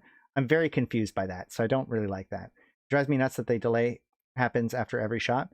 That's because of the game operating in a 1 second tick and tricking you into believing that it's real time. Currently watching earlier, I gotta say that the most shiniest campaign to me is the Mimitar. That they don't know how long the Prismaticite will spawn in there. Yeah, I mean, they haven't given it an end date for the Prismaticite spawning. I love the radial menu. We like your rants. It shows how much you care for the viewer. Yeah, I mean, yes, I understand. It's just, we've already been going for a while today, and I haven't even gotten to the nerds post today. So who knows whether or not we're going to get to it at this point. Flame effects along the edge of the screen while I'm overheating, so I don't forget. Honestly, not a bad idea. So would I want to shoot slightly before the second timer? I don't know if that's, like, for the most part, for you, the player, it's not something that you necessarily need to worry about. But just realize that when it cycles past it and then snaps back, it's usually because you were mid-tick. They didn't put an end date, so it'd be indefinite. I was sad when they said that they didn't know how long it would last. Yeah, I mean, like, they're leaving.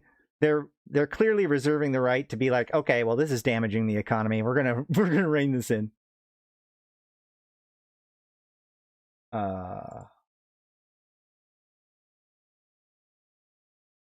The idea of adding drugs to the overview, though, single greatest piece of all of this. I don't care. I like the proportional hit points. I kind of like, whatever. It looks fine. It doesn't replace the overview, which makes me wonder why none of this is going to be overly impactful in that sense. But the idea of being able to add consumables to your hotbar, that's it. That's the thing that needs to happen here. Like, that's the one big thing that needs to happen with the overview, or with the with your HUD. Could put flame effects in around the module. The module turns darker like charcoal the longer it's heated. But then what if I'm not looking at that?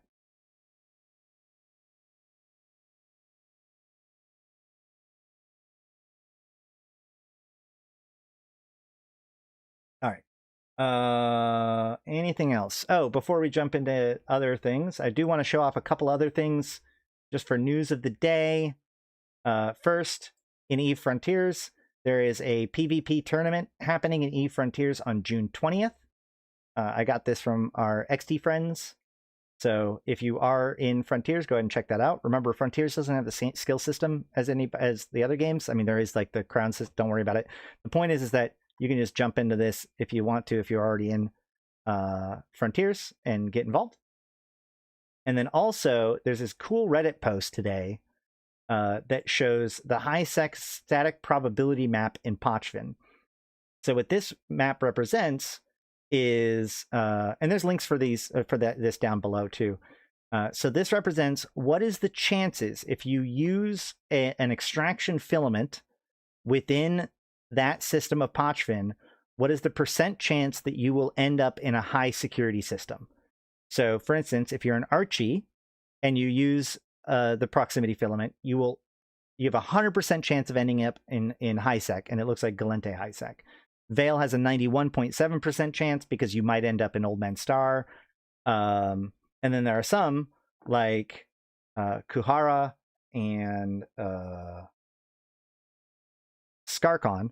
Skarkon's only 11% because these were like these were in low sec in the first place. So most of their connections are in low sec. Now, it is worth noting that you can always go to edencom.space. This is my go-to. If you go to Pochvin, you can go to the Pochvin overview. Is that right? Hold on. Pochvin system information. This is my go-to choice. You can go to, Kryperun. And you can see, like, so here are all of the different systems that will connect to Keynote, for instance, or, whatever. So we could go here. Oh, no. We can go here.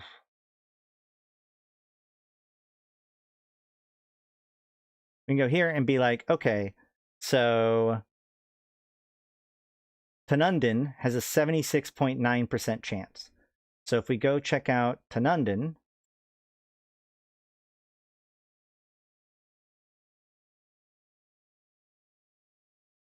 we can see, oh, look, there's 2 low-sec systems that you could jump into. So that's why, right?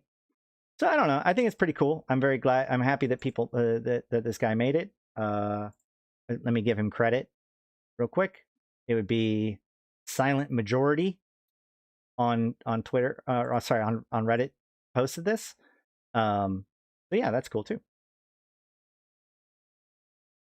So now I think we can jump into the Nerds episode and we'll see how that goes. It has art. Yeah, that should cover it. We will, of course, be speeding it up a little bit so that way we don't spend as much time doing this. And hopefully, I have not watched this yet, so we'll see if there's anything particularly useful to it. Well, all right. Sound effect. Don't forget the sound effect. The move is I'm not going to say it this time. I'm not going to say something. There'll be no basis That's for too fast. cow references in this Or intro. we will cut in and do the moves anyway. Like the stream, like the video, serve the algorithm gods. The moves. Non sequitur moves. Yes. That's unconscionable. Yeah, I know we can't do that. Really. All right. All right. Let's just a casual I'll just do like a little barn door thing. Nothing happened. Hi everyone, it's me, your friend AI FC summary. Convict, and welcome to the latest episode of the New Eden Review Dev Show. We've got a few things to talk about, and to help me talk about those things today, we've got FC Lumii and FC Swift. Yeah. and FC Zealous. Bamboozled. See how I just baited all you guys Yeah. there? It was really good. It on my does, it toes. does stress me out a little bit when you do that. All right, okay, well, it's all downhill from here, so you can just relax. Everything will be fine. What do you think about that season? No. Oh, well, Oh, there we go. All right, I'll pledge not to do that again now that I've been on the receiving end of my own medicine. I now understand exactly how it feels. I want to open the show with an apology to our viewers for just all the content that's been coming on this channel lately, like a broken fire hose or a Jack Russell Terrier with dysentery, just coming thick and fast. We've had the Don't apologize. It's an expansion coming up. There's lots of things to talk about. People want content. Don't apologize. we've had the In Focus videos. We've had the extra episode of Nerds that you recorded with Daniel Warlock the other week.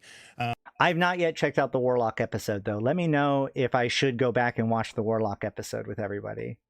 Not today, obviously. The In Focus Dev Chats, which were separate again from the In Focus video, the trailer, all of the videos for FanFest are currently getting topped and tailed and trimmed and getting ready to get published as well. Slowly trickling. We'll drip feed those as not to overwhelm people too much. But there's just been too much content lately, and I'm just cognizant of that fact. I just want to apologize on behalf of CCP for that. We will try to do less That's a stuff. shot. Oh, We are not allowed to drink on the stream for many reasons, but this is one of them. yes, that is. I can't believe that he said all of that without covering the fact that they've done so much stuff recently with Vanguard and with Frontiers. It's been great for me. I've had plenty of things to talk about and cover. I appreciate it. Keep it up. One of them. Possibly since FanFest. Oh yeah, no, it was definitely not a fully sincere apology. It was definitely a way, as a content creator, I think I can pretty much see that it's a great way of explaining all of the things. Hey, you should check out all of our other stuff too. But yeah. Yeah. All right. Okay, that's one. Maybe if it becomes a thing. You're taking Still a bit salty for not being able to fight for the Syndicate maybe in the future. I am too. I actually, that might be a thing that I might dig into later on. But again, I feel like they've done such a great job of building up a bitterness to the Caldari and how they treated the Syndicate. And I've said several times that this is going to be good storytelling or bad storytelling, depending on whether or not they give us an outlet to channel that effort. And it doesn't feel like they did very well. I mean, yes, you can help the Gallente, but that's still in the end, the Syndicate still stops existing. They just rejoin the Gallente. A lot of people that want to support the Syndicate don't think that they should join the Gallente. So yeah, it to the people that were upset by watching the Syndicate guys get butchered the other week, I feel like we haven't been given a clear way to channel that angst. But I mean, Sylphie's still missing. We'll see what she has to say about things. No, let's see who gets the worst. I'll have a little tally at the bottom. They got kicked out of space, not being able to colonize. Well, yeah, but the point is that part of the argument that's being made in the current lore is that that is the past, right? That explains how we got here, but it's not like that happened last week or last year or whatever. This is 100-year-old news at this point. And so the idea that and it also feels like the Syndicate has definitely been beaten around a lot recently, when the Intaki, when Intaki was taken by the Gallente, the Caldari offered help, and Syndicate didn't want, I don't think the Syndicate wanted to help the Caldari right away, but it was seen as kind of their best option against this greater threat of the Gallente. And now the whole thing's been reversed. The very people that they trusted to defend themselves have completely taken over, arrested their leader under false pretenses, and butchered their people. And so, yeah, they might be willing to come back to the Gallente, but it really feels like, golly, man, which abusive overlord do you want to, kowtow to? Can't the Intaki just join Upwell? Can't the Intaki Syndicate just outright join Upwell and tell both the Caldari and the Gallente to go F themselves? That's what I thought would happen. Remember, Intaki can channel minds and can share the same body, so Sylphie can merge with Moreau and thus Gallente and Syndicate. Okay, that's a theory. They didn't butcher random people. Sure, but they butchered their people. You could be like, oh, well, there are military targets, but like those are also the same people that the Syndicate civilians have been using to defend themselves for a while. Like, just calling them a military force, I think. I don't know, man. I still haven't seen evidence that the Syndicate actually did anything wrong. I still think that all of this was a giant conspiracy between Menz and his buddies to take over the Syndicate, so that way they can get in on Upwell's experimentations, while at the same time divorcing Lydai from the monetary teat that is Jita.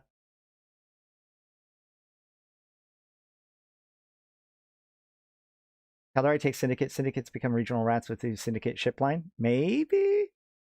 The witnesses are dead, Seventh Heaven. There's not going to be a disposition. They died. Let's assume they were terrorists. They weren't doing a terrorism. They were leaving Syndicate space for Gallente space. The Caldari went into sovereign Gallente space and killed Syndicate people. I think Syndicate was attacking Jita was a ever more plot. Remember, it was 2 Syndicate people.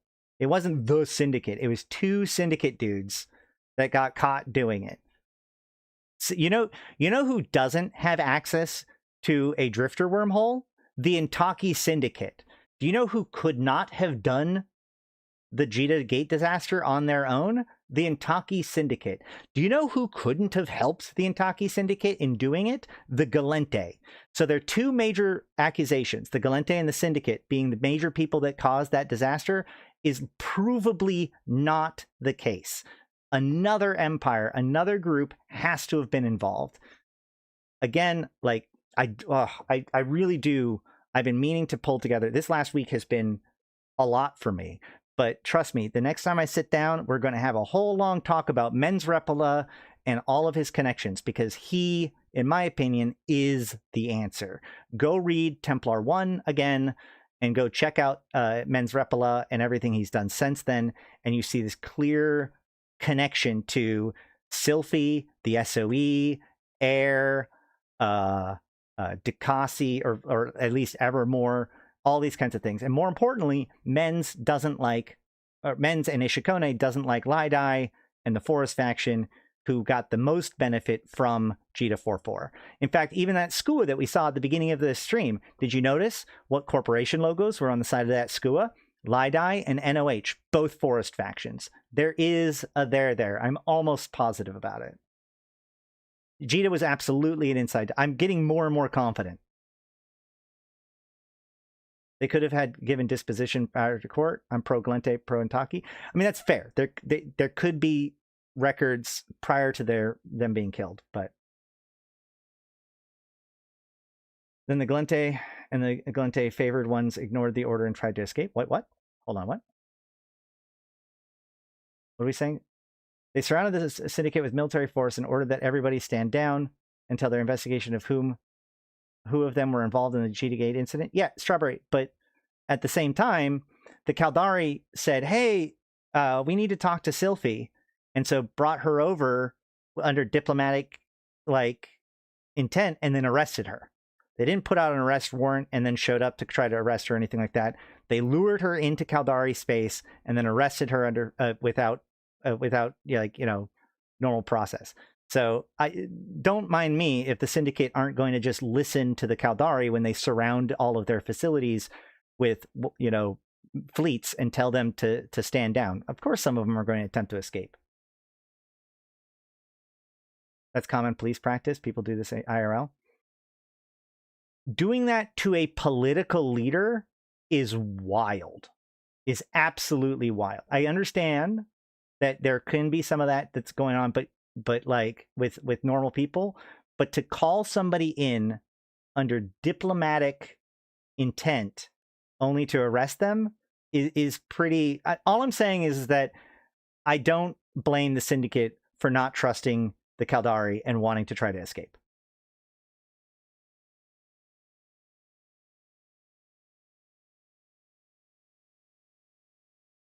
think this Caldari stuff will lead towards the Caldari Civil War, break the Empire a bit. I don't know if that's necessarily true. I think that one of the main through lines of the Caldari always has been intercorporation warfare. That's just part of the Caldari way. And so, like, I wouldn't necessarily call it a civil war, but it is rival factions doing what they do with each other.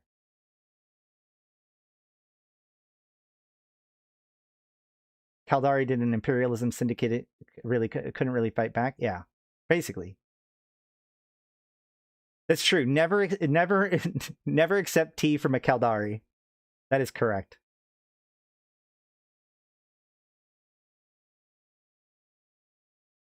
The thing is, I can't stress enough that Intaki bank connection is so critical.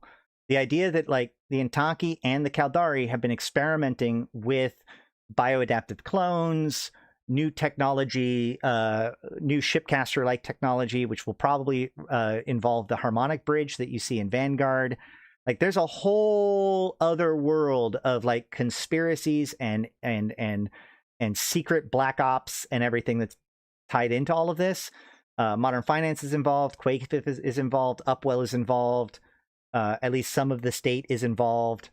And we probably won't know more about that until we get closer to the release of Vanguard. Upwell's access to hyperspace. You know who also has a lot of access to hyperspace? Forest faction.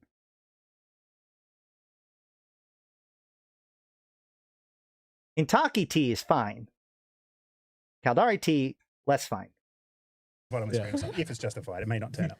Okay, so we are just days away from EVE Online's next expansion, Cradle of War. Yes, which is coming next Tuesday. We've been talking about it a lot lately. We won't go into, this isn't that sort of show. We're not going to go into a deep dive about all of the features and things that are coming. But I do just want to go around and ask you folks, like, what component of it are you most looking forward to? Starting with CCP Swift. I didn't bait anyone that time. That's two. Yeah, but Upwell Gate already has been messing with hyperspace fractures and gave us phase anchors. Yes, by working with Edencom and the state. Mostly Edencom, though, if I remember correctly. That is tricky. I don't know. So I think the thing I'm most excited about are the new sites that are in wormhole space. Not wormhole space. In FW space. There are no new for a sites. minute there. Sorry. Wormhole space. Wow. Swift. Way to go. Might have wanted to edit that out. Wormholers are kind of ticked right now. Wormhole is just like somewhere FC Jotun just got like chills down his back and just got mad all of a sudden. I wouldn't be surprised if he comes running in. Can I just say it's absolutely bizarre because, like, with all this thing about, like, there's nothing really for wormhole space, even though they've kind of suggested that they want to do wormhole stuff soon, but there isn't really, like, they should have at least announced the rogue drone fabricator sites coming back to wormhole space. It's actually kind of odd that hasn't been talked about yet since it was removed. So Aura's access to hyperspace tech. Why wouldn't the Intaki who is in Upwell? What I'm saying is that there's a difference in hyperspace tech and the fractures themselves. It is currently believed that the fractures themselves come from technology that is tied to the wormholes themselves. Control of the wormhole, control over the tower in the wormhole. That seems to be a critical piece to all of this. So while Or are able to capitalize on the fractures pretty well, I don't think that they would be able to secretly use it as a weapon in the same sort of way. Even then, you're still one step away from the Syndicate as an organization, because only the Intaki Bank is part of Upwell. So yeah, like, there are people, like, you could say that connections to people might have access to it. But remember, the main people that have access to the fracture technology are, the Amar, Mimitar, Caldari, Edencom, and Triglavians. Yeah. But no, there are new sites in FW LOSEC, which are super cool. And the battlecruiser sites will actually These give are the you... chaos sites, which are... Yeah. They're a little bit like Abyssals in the sense that every time you go in, there's a bunch of dice rolls behind the scenes and you get a new site. Exactly, yeah. There's a whole bunch of different... Well, okay, so through Modern Finances in particular, Modern Finances and the Carthium conglomerate, you do have ties, very strong ties between the Caldari and the Amar. The issue there is that a lot of the ties between the Caldari and the Amar are more tied to the Forest faction than the Ocean faction or the Mountain faction. Lidai, is one of the major suppliers of both the missile weapon systems that are used by the Khanid and the nanocontrollers. The Ishikone used to, like, the Ishikone nanocontrollers are older. The latest, there was a big deal between Khanid and Lai Dai when it came to the nanocontrollers. So if anybody has ties to the Amar, like Khanid Kingdom, Kartham Conglomerate, and Modern Finances are definitely tied into all of this. But if anything, they're closer to the Forest faction side of things than Ishikone's side of things. Ishikone is closer to like Air, SOE, Syndicate, Mortis Legion, therefore Upwell.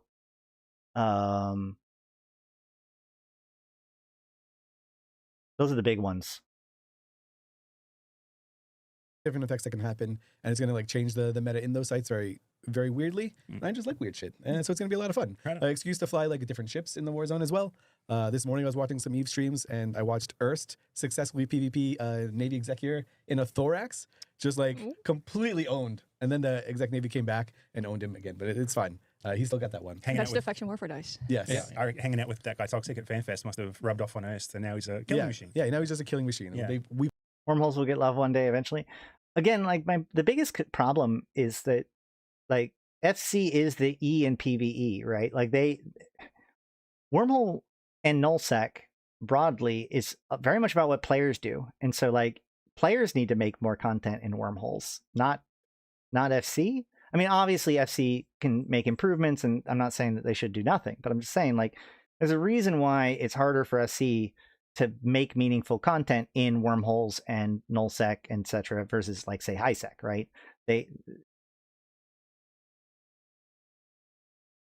If we want to live in a sandbox, we got to be willing to put up some castles and actually care about them.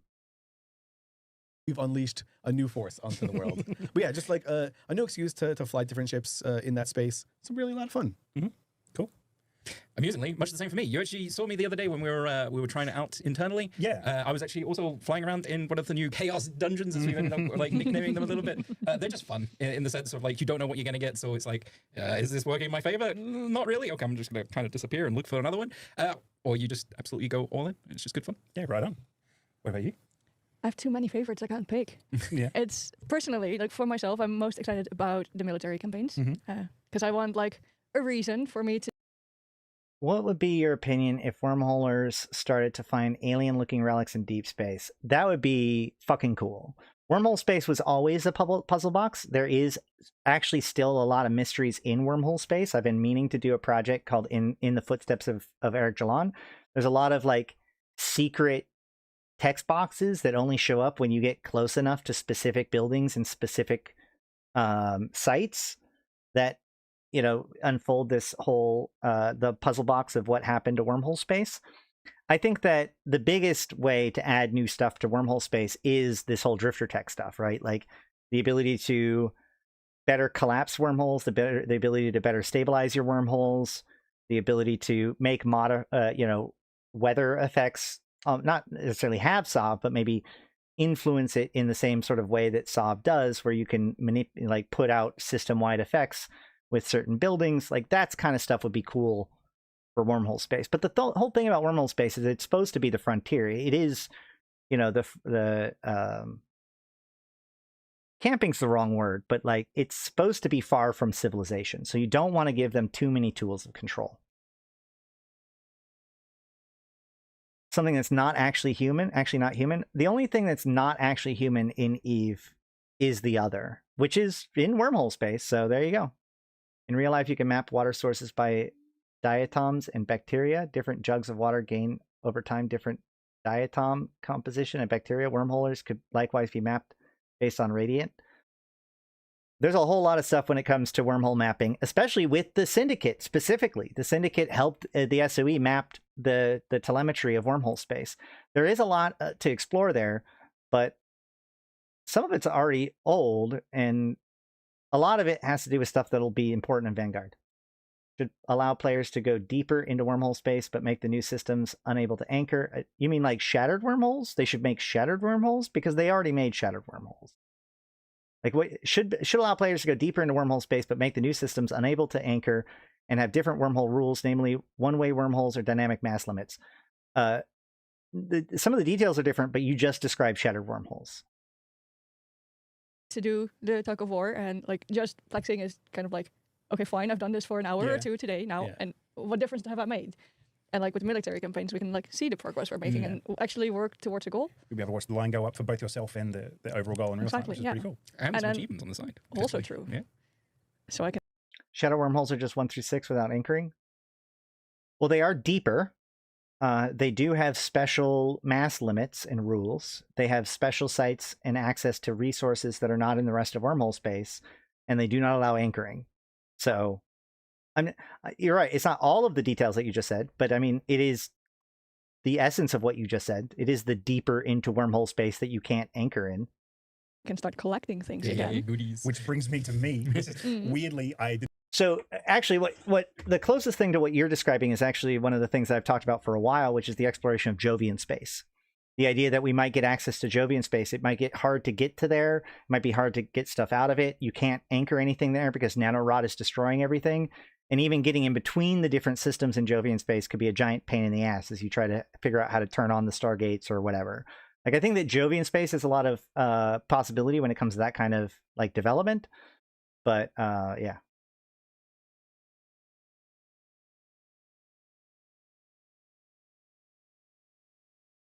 Yeah, I remember the Shadow Wars Progress bar. I mean, that was pretty fun.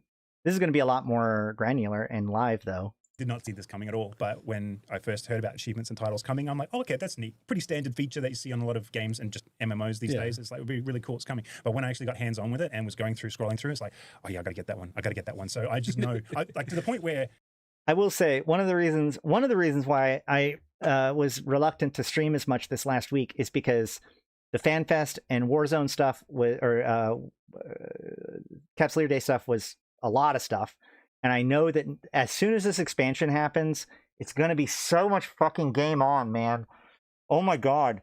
So actually, my son, who's here right now, he could come and say hi if he wanted to, but my son, who has dabbled a little tiny bit in Eve, he's now, I think, about old enough to really dive into it. So on the 9th or shortly thereafter, we will do a live stream with my son playing Eve, like for realsy for the first time as he tries to do the MPE. We'll see if he lasts more than 10 minutes. It'll be fun. Ghost Space could be used to test the idea of infomorphs to transfer between the two areas, aka link you talked about between EO and Frontier. I mean, yes, Jove Space was one of the original ideas when they were pitching that idea of like an alternative space that you might travel to, that Eve Frontiers is kind of becoming.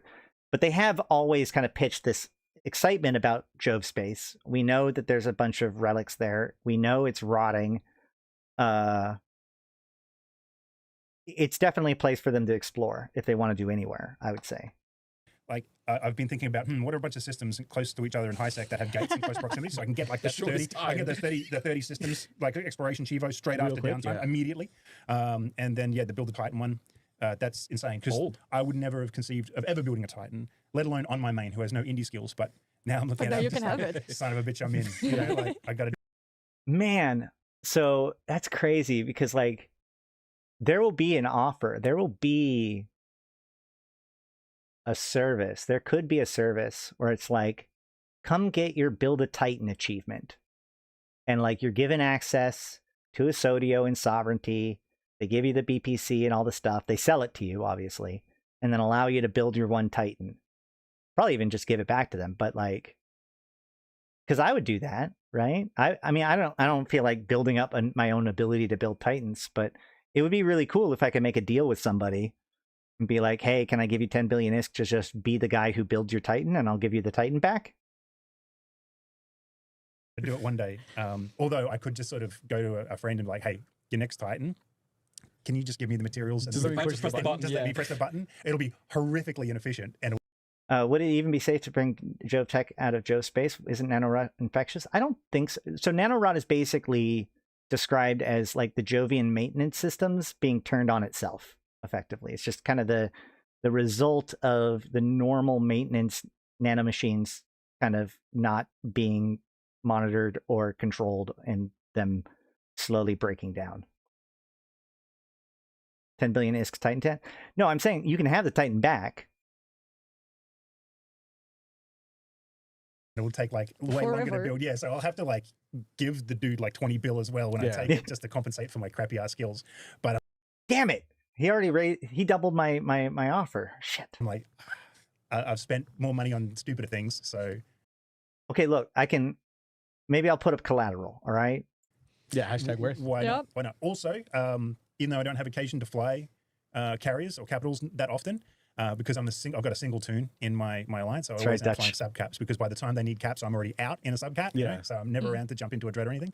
But the Simurg, because old Chimera model plus Kalakiotis skin. Pretty. It looks so cool. Yeah, yeah. The Just design have team did a great job on like the style of that Yeah, one. yeah. Just You can tell how much of a lore nerd FC Convict is by how easily Kalakiota rolled off his tongue. just to know that it's there. You know, Yeah. I have It'll 250 just feel billion good, worth of so I'll collateral, it's probably fine. get my hands on one of those pretty quick. Yeah, we were actually looking at the date for when the Chimera model changed, Yeah. and it was a long time Yeah, I ago. was gonna Like say, a while ago, yeah. Yeah. shockingly, I can't remember what it was, but it was like I said to you, Too I thought it was long. 2 or 3 years ago, but it was like 2017 or Yeah. something Yeah. ridiculous Some like that. great news. We lost a bunch of time during COVID. Yeah, Yeah. that's right. Just yeah, time doesn't straight exist. into a Years? black hole. What years? Yeah, I was like, oh yeah, it was fairly recent, I'm pretty sure. And then I found the news item with the information on it. It was published by CCP Falcon, and I was like, whoa, okay, that was a little longer ago than I thought it had been. No, Oh, the thing no. is, I know if we're actually doing, but I'm actually semi-curious, like, at the end of the year, if we look at, like, the number of people that have, what achievements have actually been achieved, or what titles have been achieved, it'll be kind of interesting yeah. to see, like, you know, if I've got the Titan builder, for example, how many more people in the community? Oh, note to future selves. We Yeah, should do for that sure. for Christmas. Yeah. Just like the entire Where do you end rank of year number of wrap-up. people, that have That's, this yeah, that's a title? good one. Just running around the office. It would actually be really cool to literally just say on each achievement how many people have achieved that thing, right? Kind of like Steam achievements do. I was flexing on people who have any achievements to shame them into participating, and new ideas for different titles and achievements. By the way, something I don't think I've talked about on stream before, but like what really, really, really needs to happen is corporation achievements, right? So not only can you achieve things as an individual, but if all of the people within your corporation collectively achieves a thing, then that corporation gains that achievement. And that's how you unlock extra customizations and tools and cool stuff like effects on your structures or whatever. Because it reminds me, when I was in the military, you can get a medal, right? You earn a medal because you did something cool. But if you are part of a bigger thing, like when I deployed to Iraq, my unit received a unit medal, right, which goes on the other side, and not only do like my unit now get that, but even when I moved to other units, I was able to keep that medal on my chest because I was with my unit when they earned it. But this idea that like units earn their own ribbons, the idea of the unit guidon with the hundreds of ribbons coming off the front of it, like this is a huge thing. It's a huge thing in the military. It's a huge thing in Boy Scouts. Like this is the next logical conclusion. Like individual achievements, great. Group achievements gives us something to like come together to do, which is something that like corporations really need in EVE.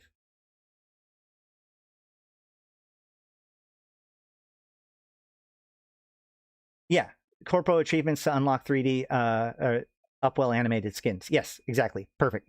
That's exactly what I'm talking about. I want to be able to display awards on the side of my Keepstar that we have collectively earned. Always just like coming down the pipeline as well. And I expect once it's in the wild, we'll be hearing a lot of feedback from the community about, hey, we need one like this. We do one for this, And Yeah, we really want to know like which ones you guys want. Yeah. Like, and I know the team is like amped for it too. I'm kind of glad that they're not retroactively applied as well. Yeah, because I know I just have them all. Okay, convict. You know that's the saddest part of all of this is that they're not retroactive. But make your case. It's And fine. it'd be Where's like- the fun in that? Yeah, there's just be a bunch of them that you already have, and you're Yeah. like, oh, okay, I guess. But now you don't get that little dopamine No, hit no, when no. you're actually. You're gonna sort have of to pulling deserve things them again. No, I would. Are you kidding me? I would love waking up and being like, "Oh, look at my 1,000 achievements, everything I've ever done." It'd be great to like go through it all. I mean, it'll be fine to earn it again, but like to say that it's good that we don't, I don't know about all off. Yeah, that. you got to earn them. Yeah, that's right. Talking about I actually, not only that, I would double down. I want achievements that are retroactive that cannot be earned anymore. So I've actually thought about making like a Eve Facebook, where you can have like your profile, or more like, how like WoW Armory allows you to show off your character in WoW to people like from the browser. I've always wanted to make one of those for Eve, where it's like, oh, here's my character, and it pulls all your API. You could have it show your skills. You could have it show all that sort of stuff. But then it can also pull from the Z-kill, right? So if you have a profile, like we know, okay, well, this battle report is BTAC-R, right? And so if your character is in that kill report, you get the achievement for having been in BTAC-R. Like, I think that it would be awesome. Like, there should be an achieve. Like, they could go back to all of the major historical like battles and other historical things, and like, if we have records of who was there, it'd be really cool to like seed the whole system by having those be there. And I think that would be very, very impactful to the people who were there, to have this recognition finally, maybe 10 years later, that they were part of something big, and then they could show it off to other people. And I think that they would. Stop making me want to play WoW. That is not a reason to try WoW. That is not a reason to try WoW. You can also show off your character in a browser on Final Fantasy. They have the same WoW Armory kind of vibe going on. Don't worry about it. You don't need to play WoW. It's fine. Achievements. I'm going to give myself one now because I finally remembered to check my in-game Eve mails. I was just about to duck for the confetti cannon. No. Oh, yeah, that's okay. We don't have. Let's just leave that off. Icon lurking backstage right now. I mean, he might be. He could be anywhere. You never know. Yeah, so not the previous nerds, but the nerds before that, whatever number that was, 12, 13, 11. I don't know. I lost count. 8, 7, 6, 5, 4, 2, Who knows? There were a couple of points that came up during the episode where I was like, send me an email to tell me about this. And people did send emails, and I promised I'd read them out and give them a shout out. And I want to, because they're actually really, well, even cooler than I expected. It's I was actually going to ask, that's a lot. I'm not reading the whole thing, but sorry? Did we get hate mails, or were they actually No, they were nice? really good mails. Missives from the masses. So one of the things was... I love how he printed them out. He doesn't have a tablet or a phone or anything. He literally printed it out on paper. On the 3rd of May, 1 month ago to the day we're recording this, there was a huge fight that busted out of Queries between Fraternity, and with the time we'd said only fleets. Would be funny if someone came in while they were recording and hit them with confetti cannon after he said that. That would have been so good. You're right. That would have been so funny. Just like, as soon as they mentioned mining, just that'd be great. That would have been great. And we didn't give credit due to Weapons of Mass Production, or WOMP, who was on. Now that I think about it, whatever happened to metaliminal storms and the idea of space weather in general? Metaliminal storms still exist. Also, lots of other things have changed systems. Invasions changed systems. They've now been working on bonuses that only apply in certain areas of space. And certainly areas of space, if you only if you have specific ships. So like if you're flying a ship in a Galente space right now, you get a bonus. Things like Tanundin also has weird effects on it. Turner has weird effects on it. They've introduced the idea of space weather, like invasion or insurgencies are a form of space weather.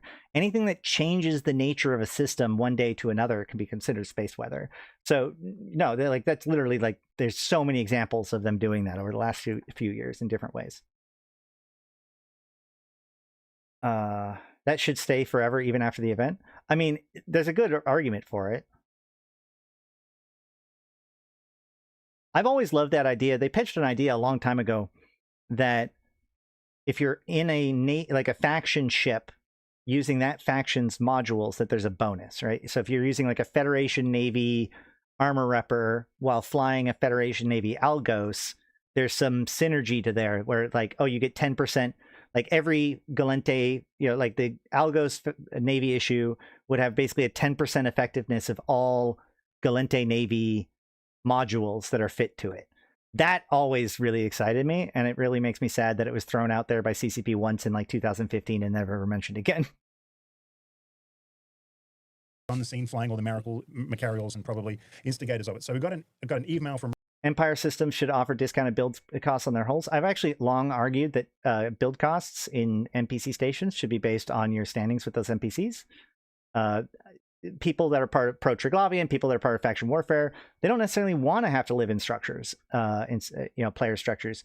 So the idea that you could theoretically grind all the way up to like 8 point, 9 point, whatever standings with an Empire faction, and now you can build in their structures or in their stations as if you were in a player structure. I think that would be really, really good, honestly. But whatever.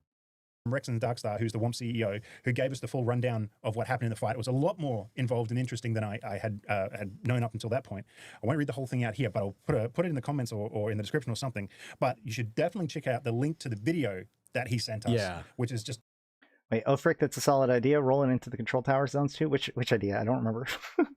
It's so good. Such a good PvP video. It's got sick what are they talking about? Hold on. What are they talking about? Involved and interesting than I had known up until that point.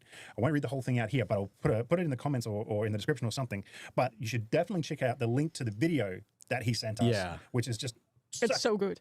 Such a good PvP video. It's got sick music. It's got really good editing. It's got the comms from key points in the battle over the top. It was really awesome. I thought, I'll just put this on and scrub through it before we record today, just so I kind of know what the vibe is. I ended up watching the whole thing through twice. It was that good while I was, and just sort of and then made the rest of us watch it. Yes, I was bringing people in. It's like, hey, check this out. It's super cool.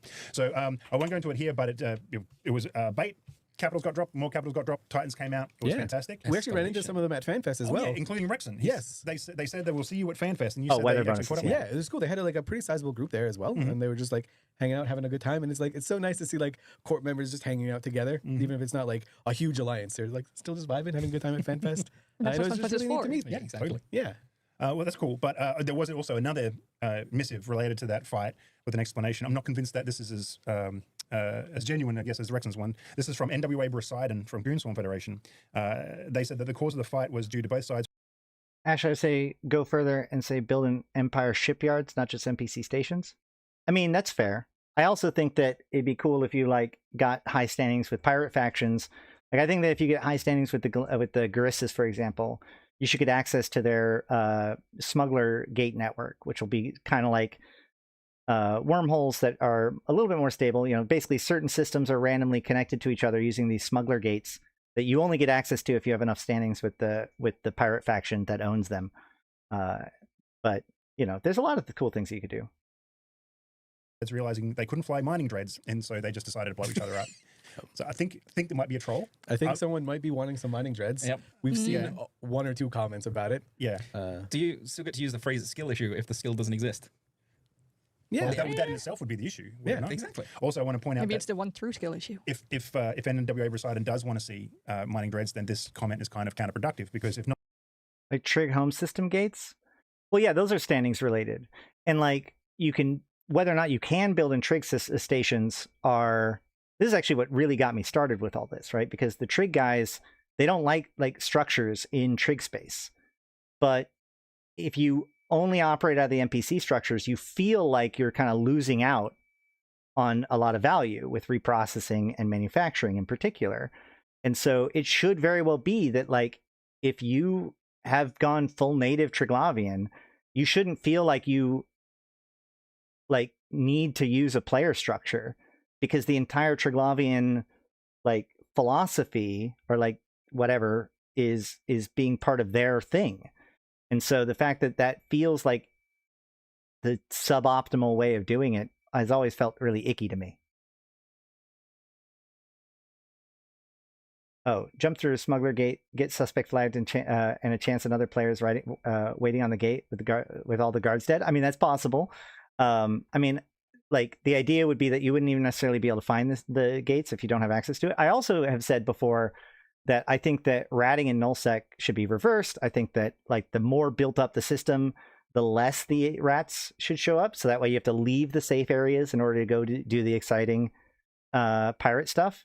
But also I think that the pirate's response to you should be based on your standings, right? So if somebody first goes to nullsec and starts killing Sancha rats in havens or whatever, they'll get a certain response. But as they get more and more negative, the response will be more and more severe, because you're now a known enemy of the Sancha. And so, they'll bring in an escalation of force. So better rewards for you, better fighting, and all that sort of stuff. But then also, if you have, let's say the person who's doing the site has -8 with Sancha, what I really want, and this is what I've said for a while, and people freak out when I say this, I want it so that if I have +8 with Sancha, and I am in a constellation, and there is somebody else in that constellation, or even region, but it's certainly constellation, that is ratting and killing Sancha, I should receive a distress call from Sancha. Hey, there is this ship in this site in this system. Please come help. So that way you now have people that could go full pirate. Because I've known people who have gone to like Sancha Space and like done all this stuff to like become native with the Sancha, and they'll hunt people that are trying to do Sancha exploration sites and all that sort of stuff. I think it would be amazing if you became friendly enough with a pirate faction that they actually maydaid you to let you know that there's somebody ratting nearby, so you could be the additional threat that for those people. But you know, I also thought that the rats camping the gates was hilarious. So you know, there's a reason why nullsec dudes don't like me. Not having them leads to these massive branded capitals. Then why should we add them?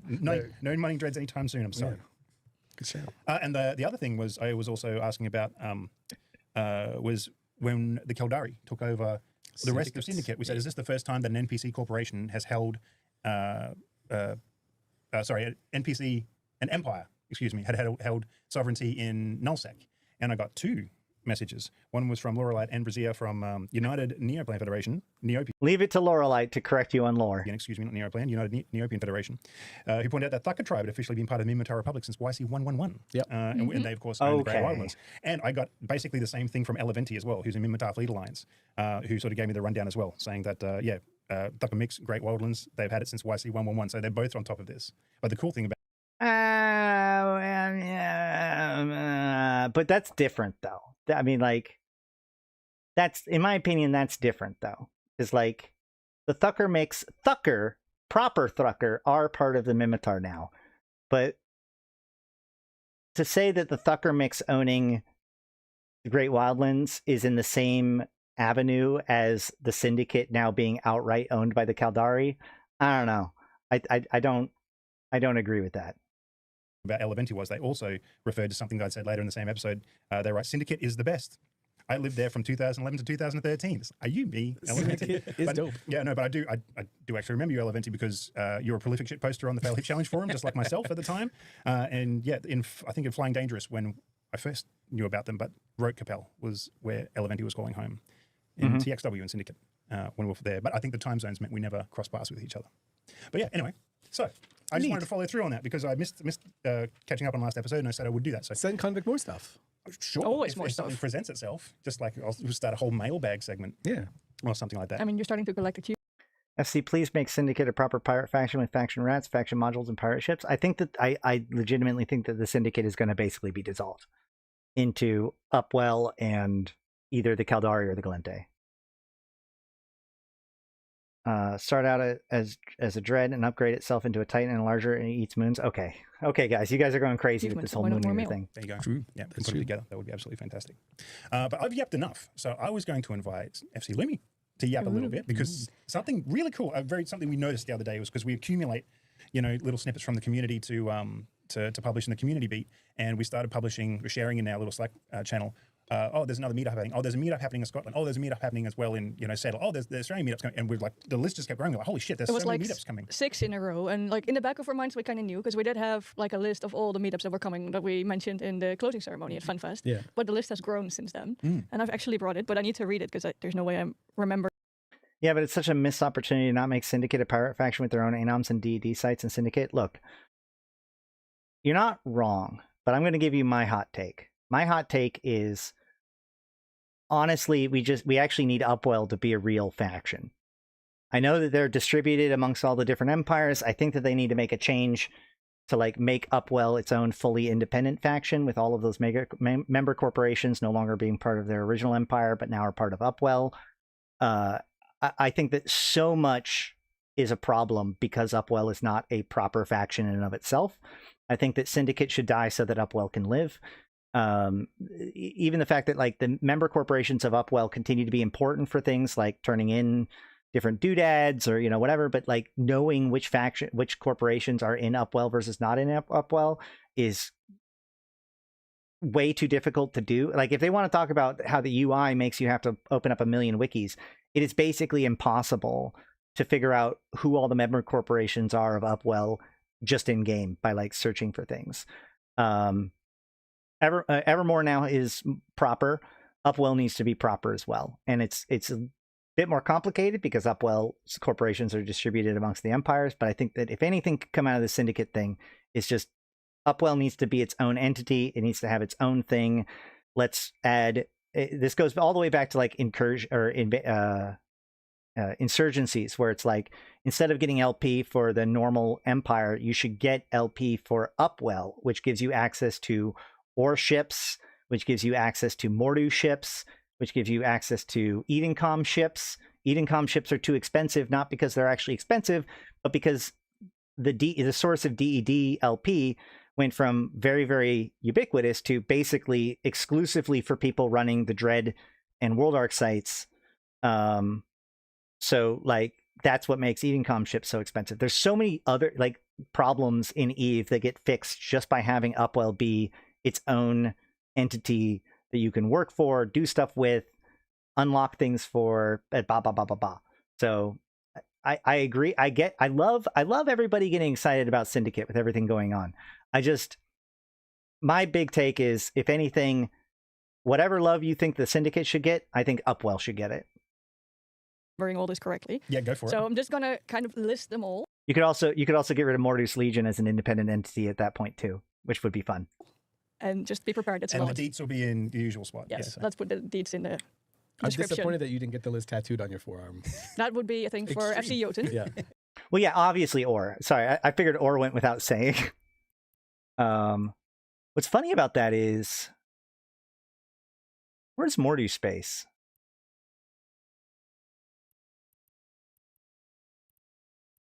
Actually, hold on. Where is Mordu space? What is Mordu space? Where does Mordu live? Pureblind?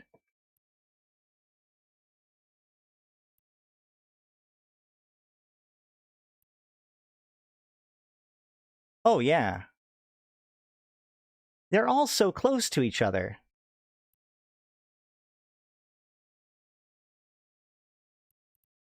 You have Pureblind over here. And then, yeah, there's Cloud Ring in between. But, and then you have Outer Ring. And then Syndicate. So if you tied all these together... Oh, yeah, and it's even... The connection is between Pureblind and Syndicate. It was just, can you imagine? I mean, Mordu might actually give up this territory a little bit or something. And SOE still is there too. Man, all the conspiracies come back to this little area of space. They might be closer in real space. Hold on.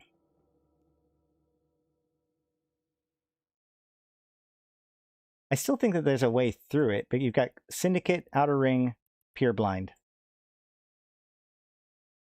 I don't know, man.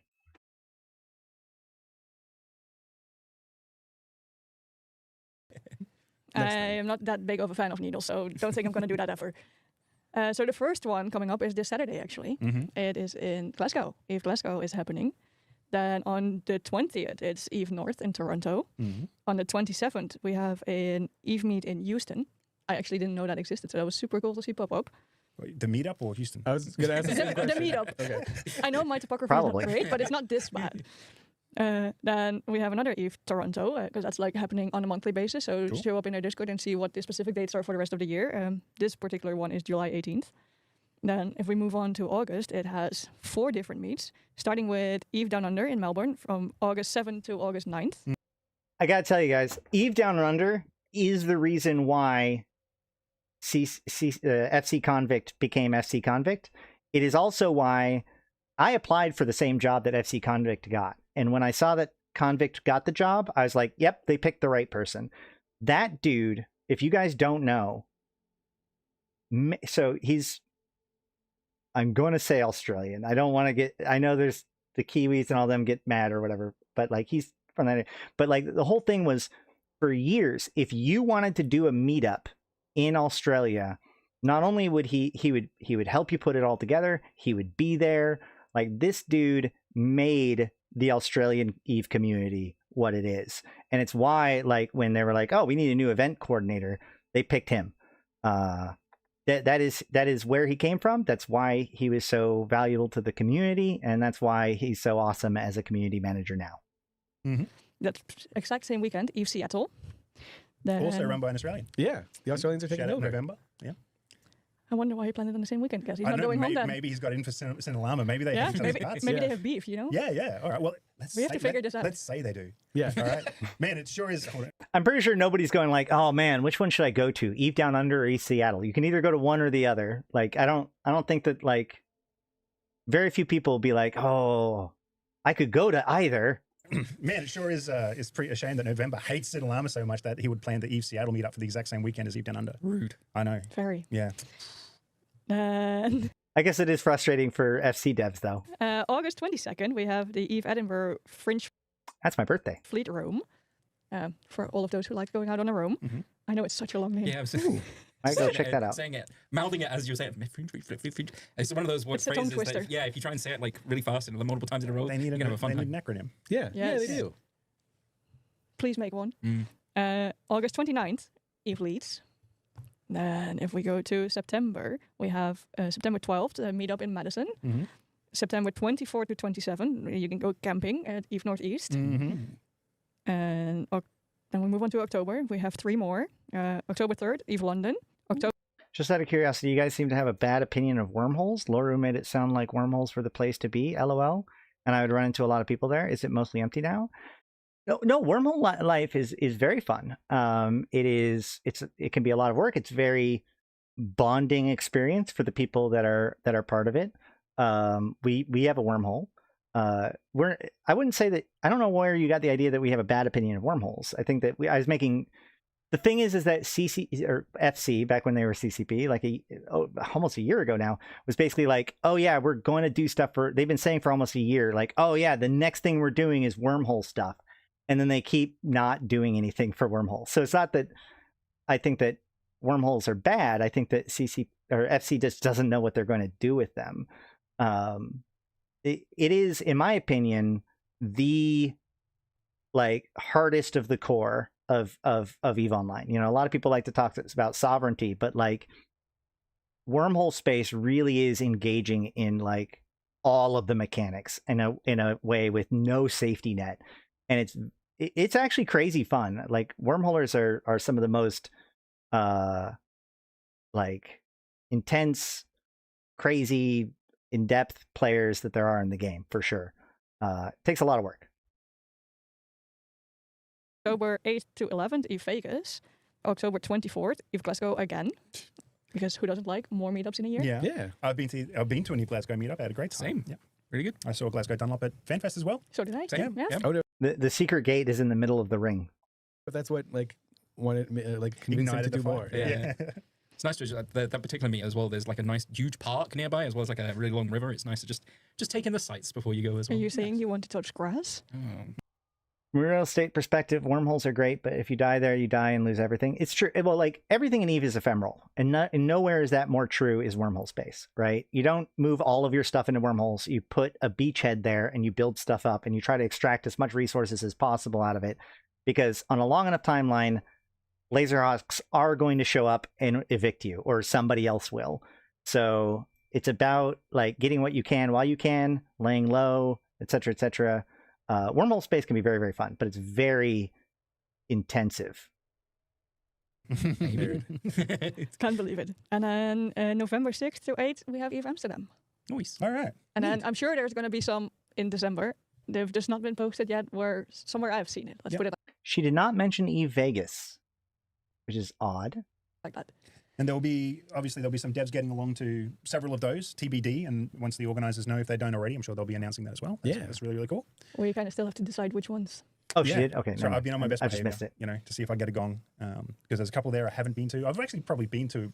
You've Yeah, probably been to I I was most. going through the list On in my that head. I list. was like, I've gone Yeah, to a couple done of those these. ones, Yeah. either as a player or after I started working. Most at of them FC. as a player, actually. I've gone Yeah. to a bunch. That was really awesome. And a lot of those, like Eve London one, Eve London with Dimitri Slavic and the Glasgow ones with Glasgow Dunlop and a couple of others. I'll stop going through names because I'll start forgetting people and that'll be rude. But they've been going for a super long time. Like, I think Eve London is probably the longest running contiguous one. Eve Amsterdam isn't quite the same as Amsterdam from back in the day. So You can be eviction proof, but it involves a lot of lying low.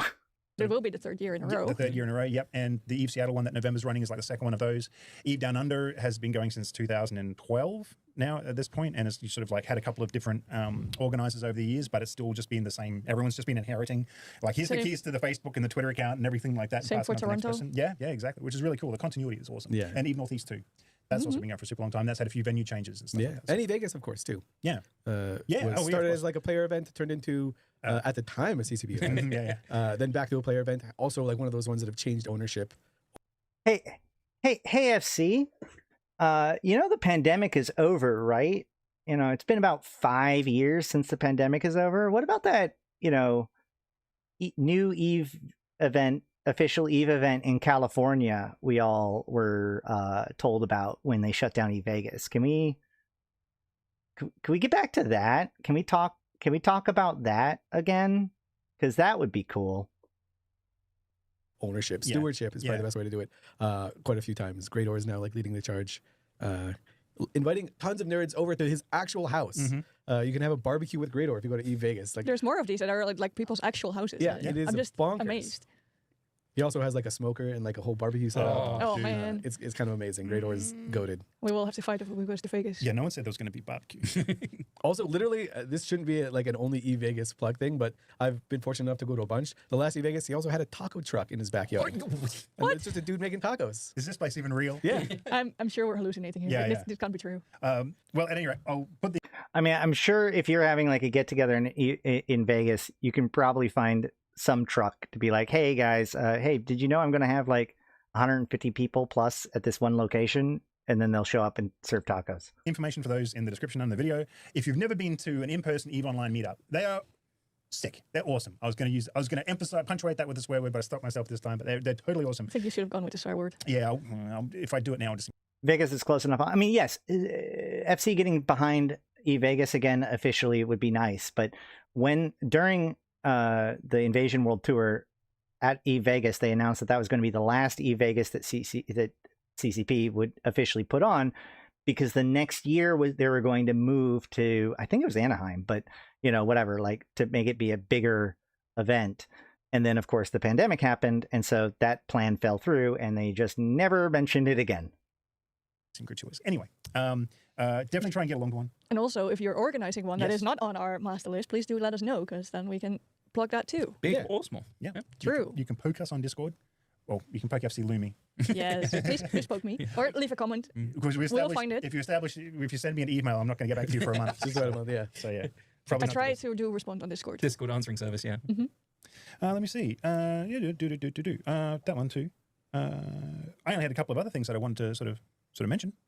First of all, I just want to shout out to Arana from the Role Players Primary Discord, who sent us this. Well, who didn't send us? I was looking in the screenshot section of their Discord, and I saw this beautiful screenshot from Elsa Voinen that they took. And I'm like, can I steal that for a nerd's background? And they said yes. So thank you, Nice. Arana. That was That's really, so really cool. nice. And a couple of in and out of game celebrations for a couple of the Empire sort of like national days. Lane Colser from Federation Peacekeepers is organizing sort of like a week-long celebration for Federation Day, YC128.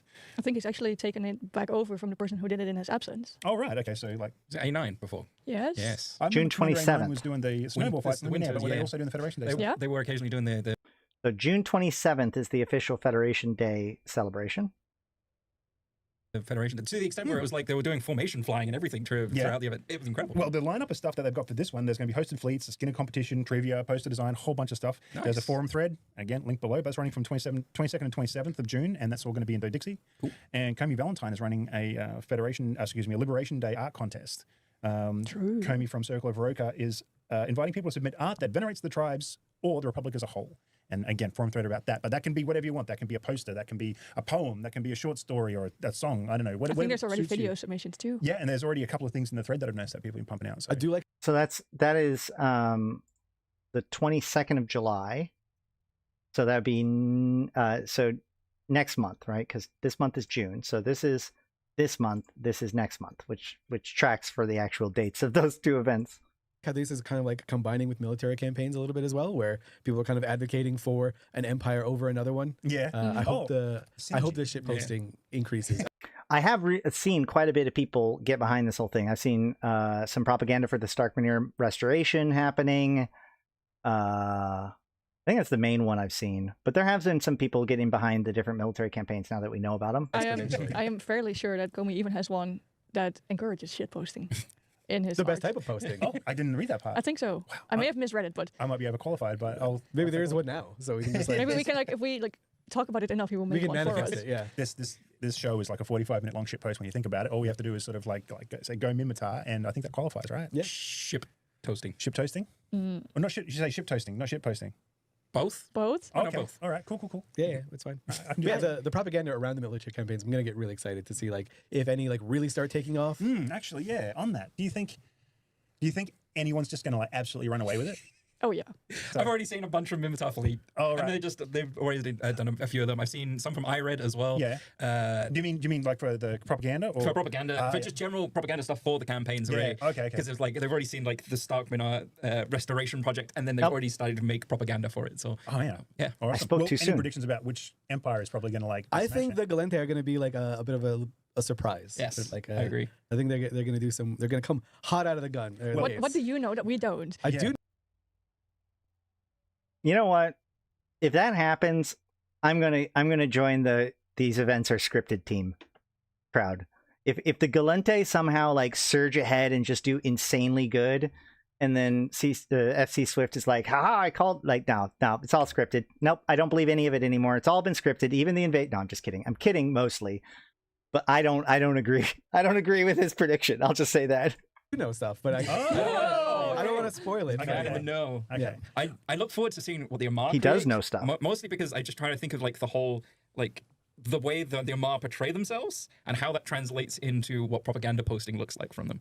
So I kind of looking forward to seeing what that content that comes out from them. Yeah, and their campaign is the Blessed Exchange, right? And Yep. it's one of the rewards is like Or less a, of it. Yeah. a tax savings for the break. Amar trade station, which like doesn't sound super sexy when you like oh yeah, we're fighting for glory, we're fighting for better Tax taxes. breaks. Yeah, tax but holiday. Galente being pissed about what happened to the Intaki is very real lore-wise. Well, for sure, but like the Galente's efforts is to secure the Federation's control over Intaki. So even if you were into that, you wouldn't necessarily be supportive of the Galente's current efforts. it is like kind of massive. There's also like other cool stuff that's adding to. Miners will want the Galente to be successful in their objective because new mining drone. A, that mining drone is only for roke walls, and B, the mining drone will still come out. It'll just be offered by ore instead of Galente. So to the people that actually use those drones, it won't matter at all. Like potentially being added to the LP store for them as well. So we added a few things there, but Was there some faction E-War mods or something?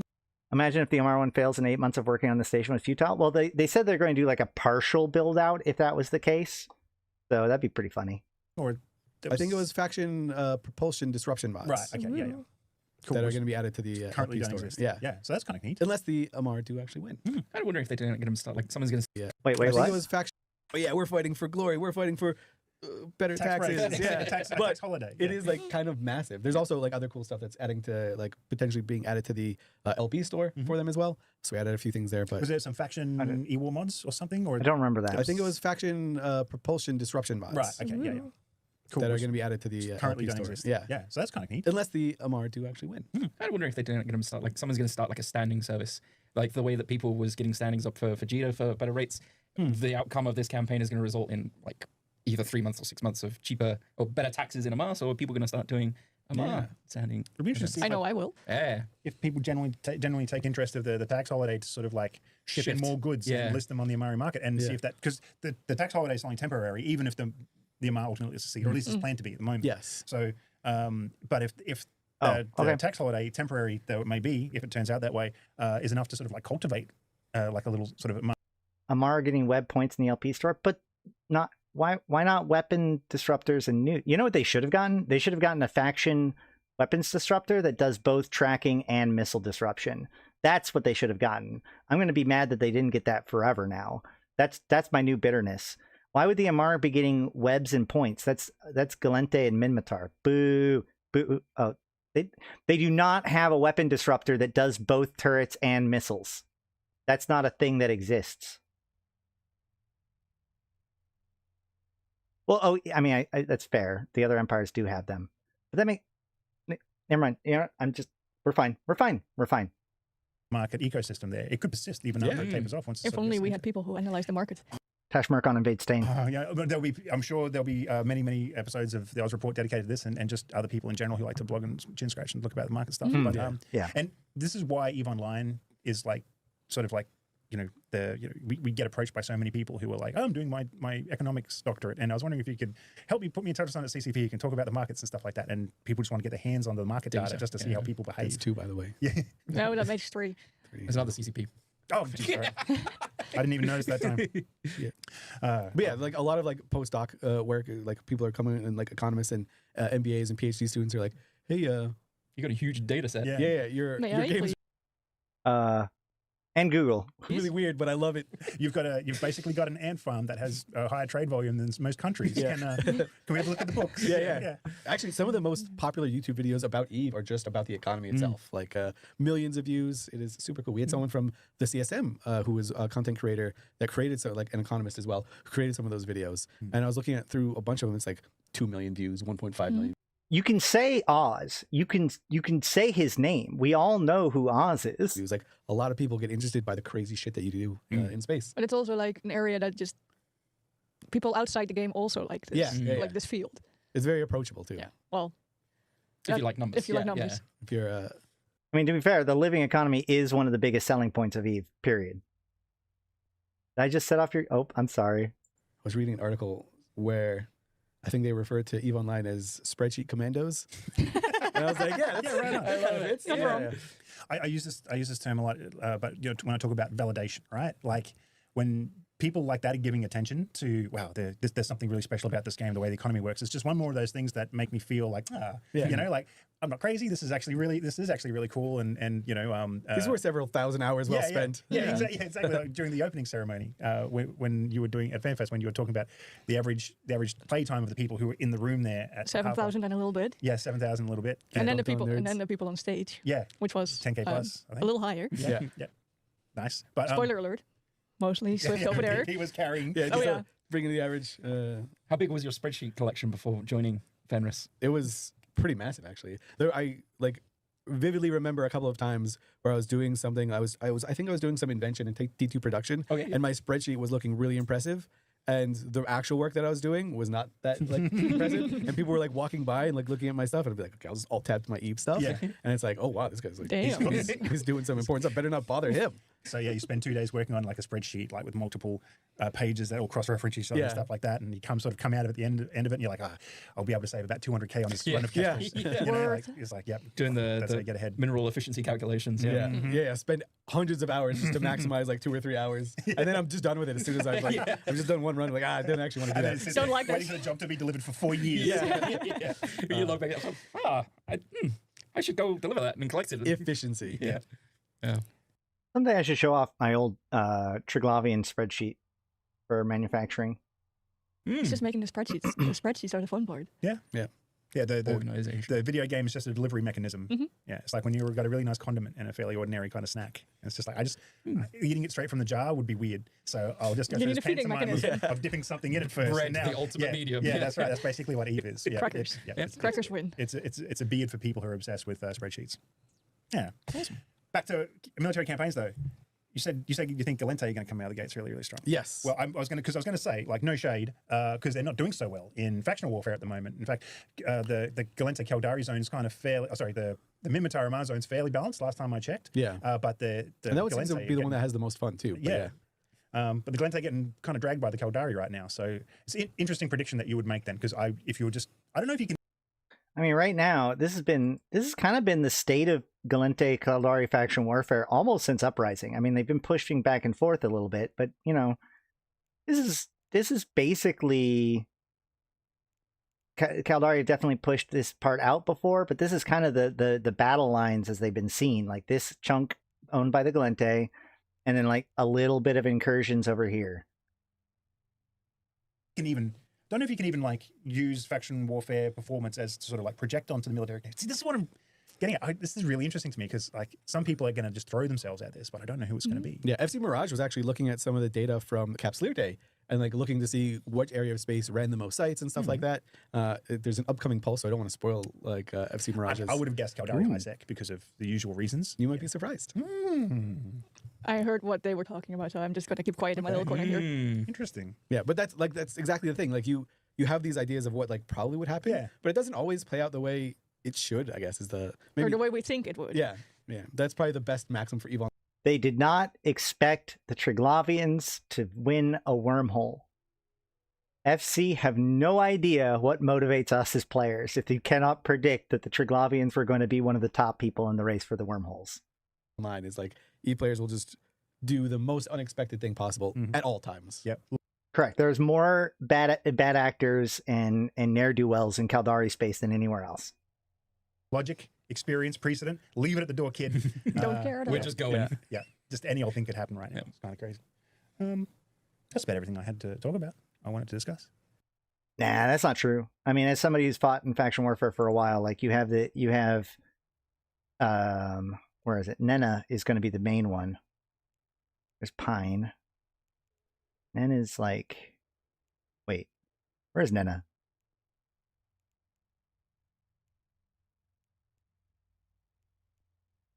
There it is.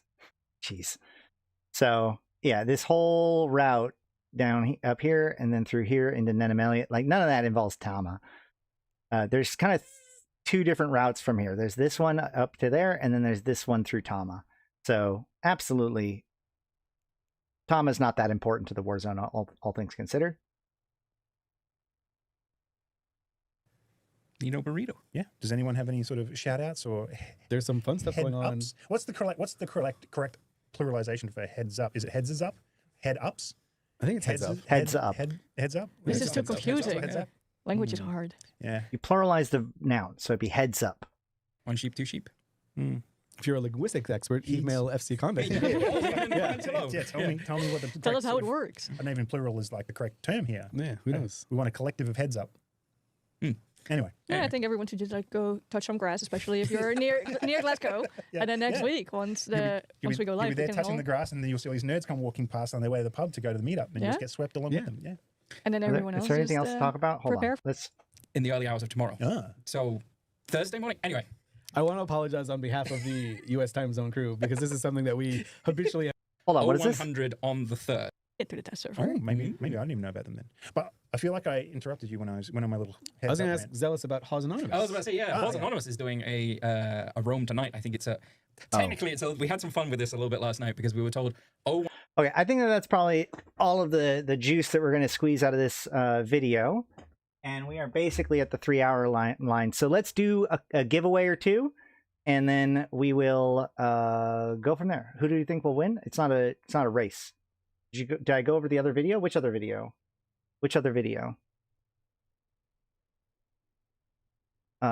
Maybe they underestimated how many people would like to fight for the syndicate. They always underestimate how much people want to fight for the other side. Oh no, we didn't. I haven't watched. I went through the dev blog of the In Focus one, but we didn't actually go over the video of it. I'm honestly a little bit too nervous about too much music anymore. So we're going to call this good here for these videos. Let's do the giveaway. Make sure to ! plunder for your chance to win. We waited. I did a whole long video and we sat around for like an extra hour. So hopefully some of the people that were just here at the very beginning have scurried off. We're going to do a giveaway for XCOM Chimera Squad. Let me pull it up real quick. !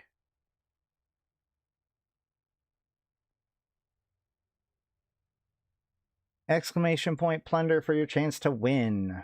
I've got two games. I've got Chimera Squad, and then I have another one which is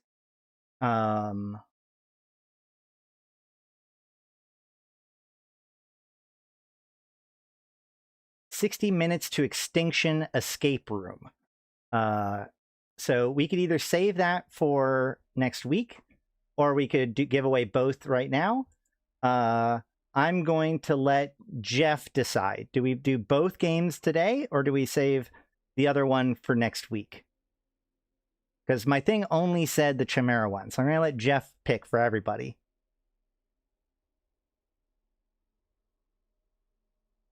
Otherwise, exclamation point plunder for your to make sure that you're in the running.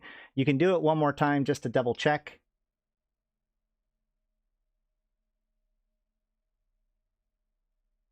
You make your decision while I pull this up. I only have, oh man. I'm just going to read the names of all the people that are on here. Pick a number between 1 and 9. 8. So we have 2D End, Charvas, Mines GR, Saint Garjonis, Dutch Gunner, WSE Entertainment, Ragtag, Moise Hassan, Mr. Dinosaur, Always Lemons, Martin Delp, Chung is Good for Good, and Denimotor. I can't, oh man, he told me how to pronounce his name before and I don't remember it. And then Styxian. So those are the only people that I currently have in this giveaway. So if you want a chance to win XCOM Chimera Squad, and you did not hear his name, we'll do the next. Okay, we'll do this one giveaway. Not your name. Okay, well, look, I'm just trying to figure out whether or not you're in the. You have a ticket in. Okay, let's not pretend like I know how to pronounce names. No, you got it. Mutter. It's Denim. I think it's Denim Utter, right? Either way, you're in. Other people aren't in. Like Malak. Yeah, you got it. No, if I read your name, that means you have a ticket. If I did not read your name just now, you do not have a ticket. You have like 2 minutes to get in. And then we'll do the giveaway. It's a real game. It's a full game. Whole ass game. Thank you so much to Morcar for this, of course. Let me pull it up real quick.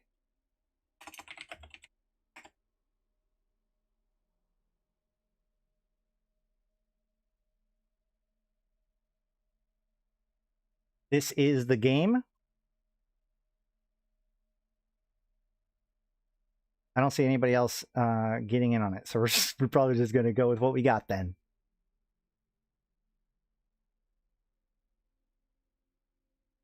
Is this game not good? I've played the other XCOM games.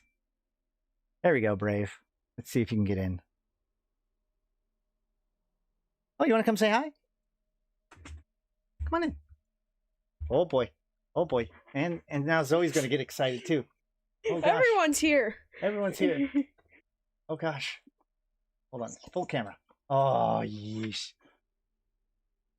Hi.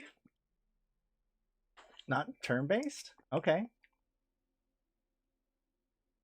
Just not your type of game? I mean, that's fair. That's fair. I mean, you can always give it to somebody else if you wanted to. But you're going to be playing Eve when the expansion comes out, right? Yeah. Are you excited? No. As a non-Eve player. You're willing. As a non-Eve player, like I don't exactly know. That's fair. That's fair. All right.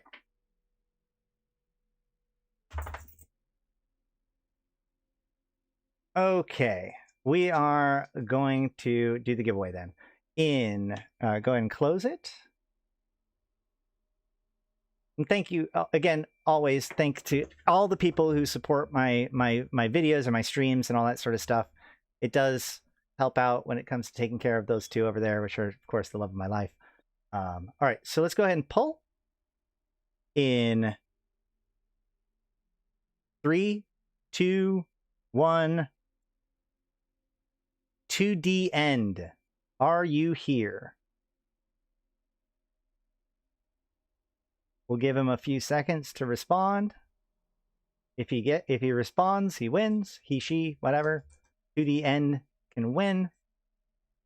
We'll give him a little bit of time. Puppy girl.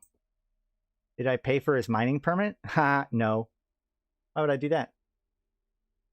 You want up? You want up? No? Hey, 2D. All right, great. Congratulations, 2D.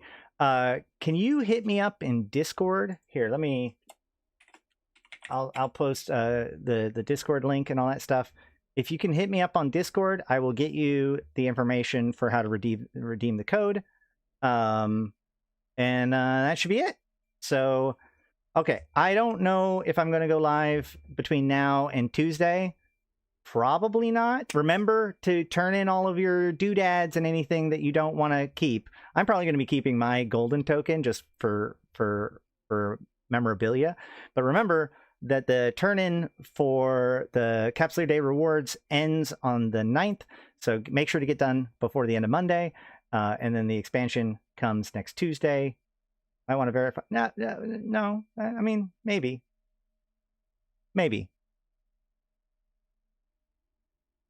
Yeah, I guess well, that's fair. Man, you guys. 2D, if you want to give me, oh, shh. Oh god. Chaos. You said that it said earlier that most people don't know mechanics. Is the same for corporations? Yeah, sure. Yeah, I'd say so. 2D, go ahead and give me your Discord name as well, so that way I can recognize it when I see it. That's a good point. Zoe, calm down. Shh. Okay, well, she's got to go. That means I'm going to have to go. Okay, great. I will look forward to Red Diaz messaging me on Discord, and I will get you that game. To everybody else. Okay. Calm down. Okay. Shh. Okay. Oh my gosh. I'm sorry. Hold on.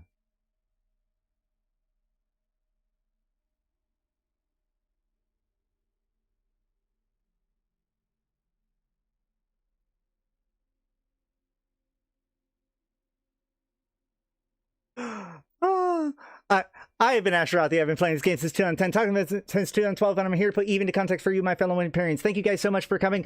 I'm sorry I would read off all the names, but I did it earlier, and Zoe really needs to go outside.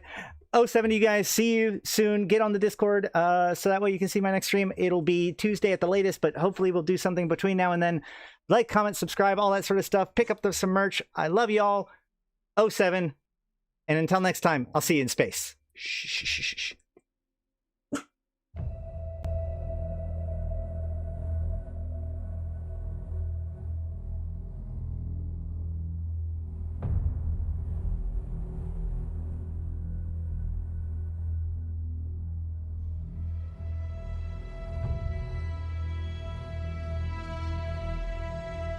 Bring on the wrecking machine.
For every city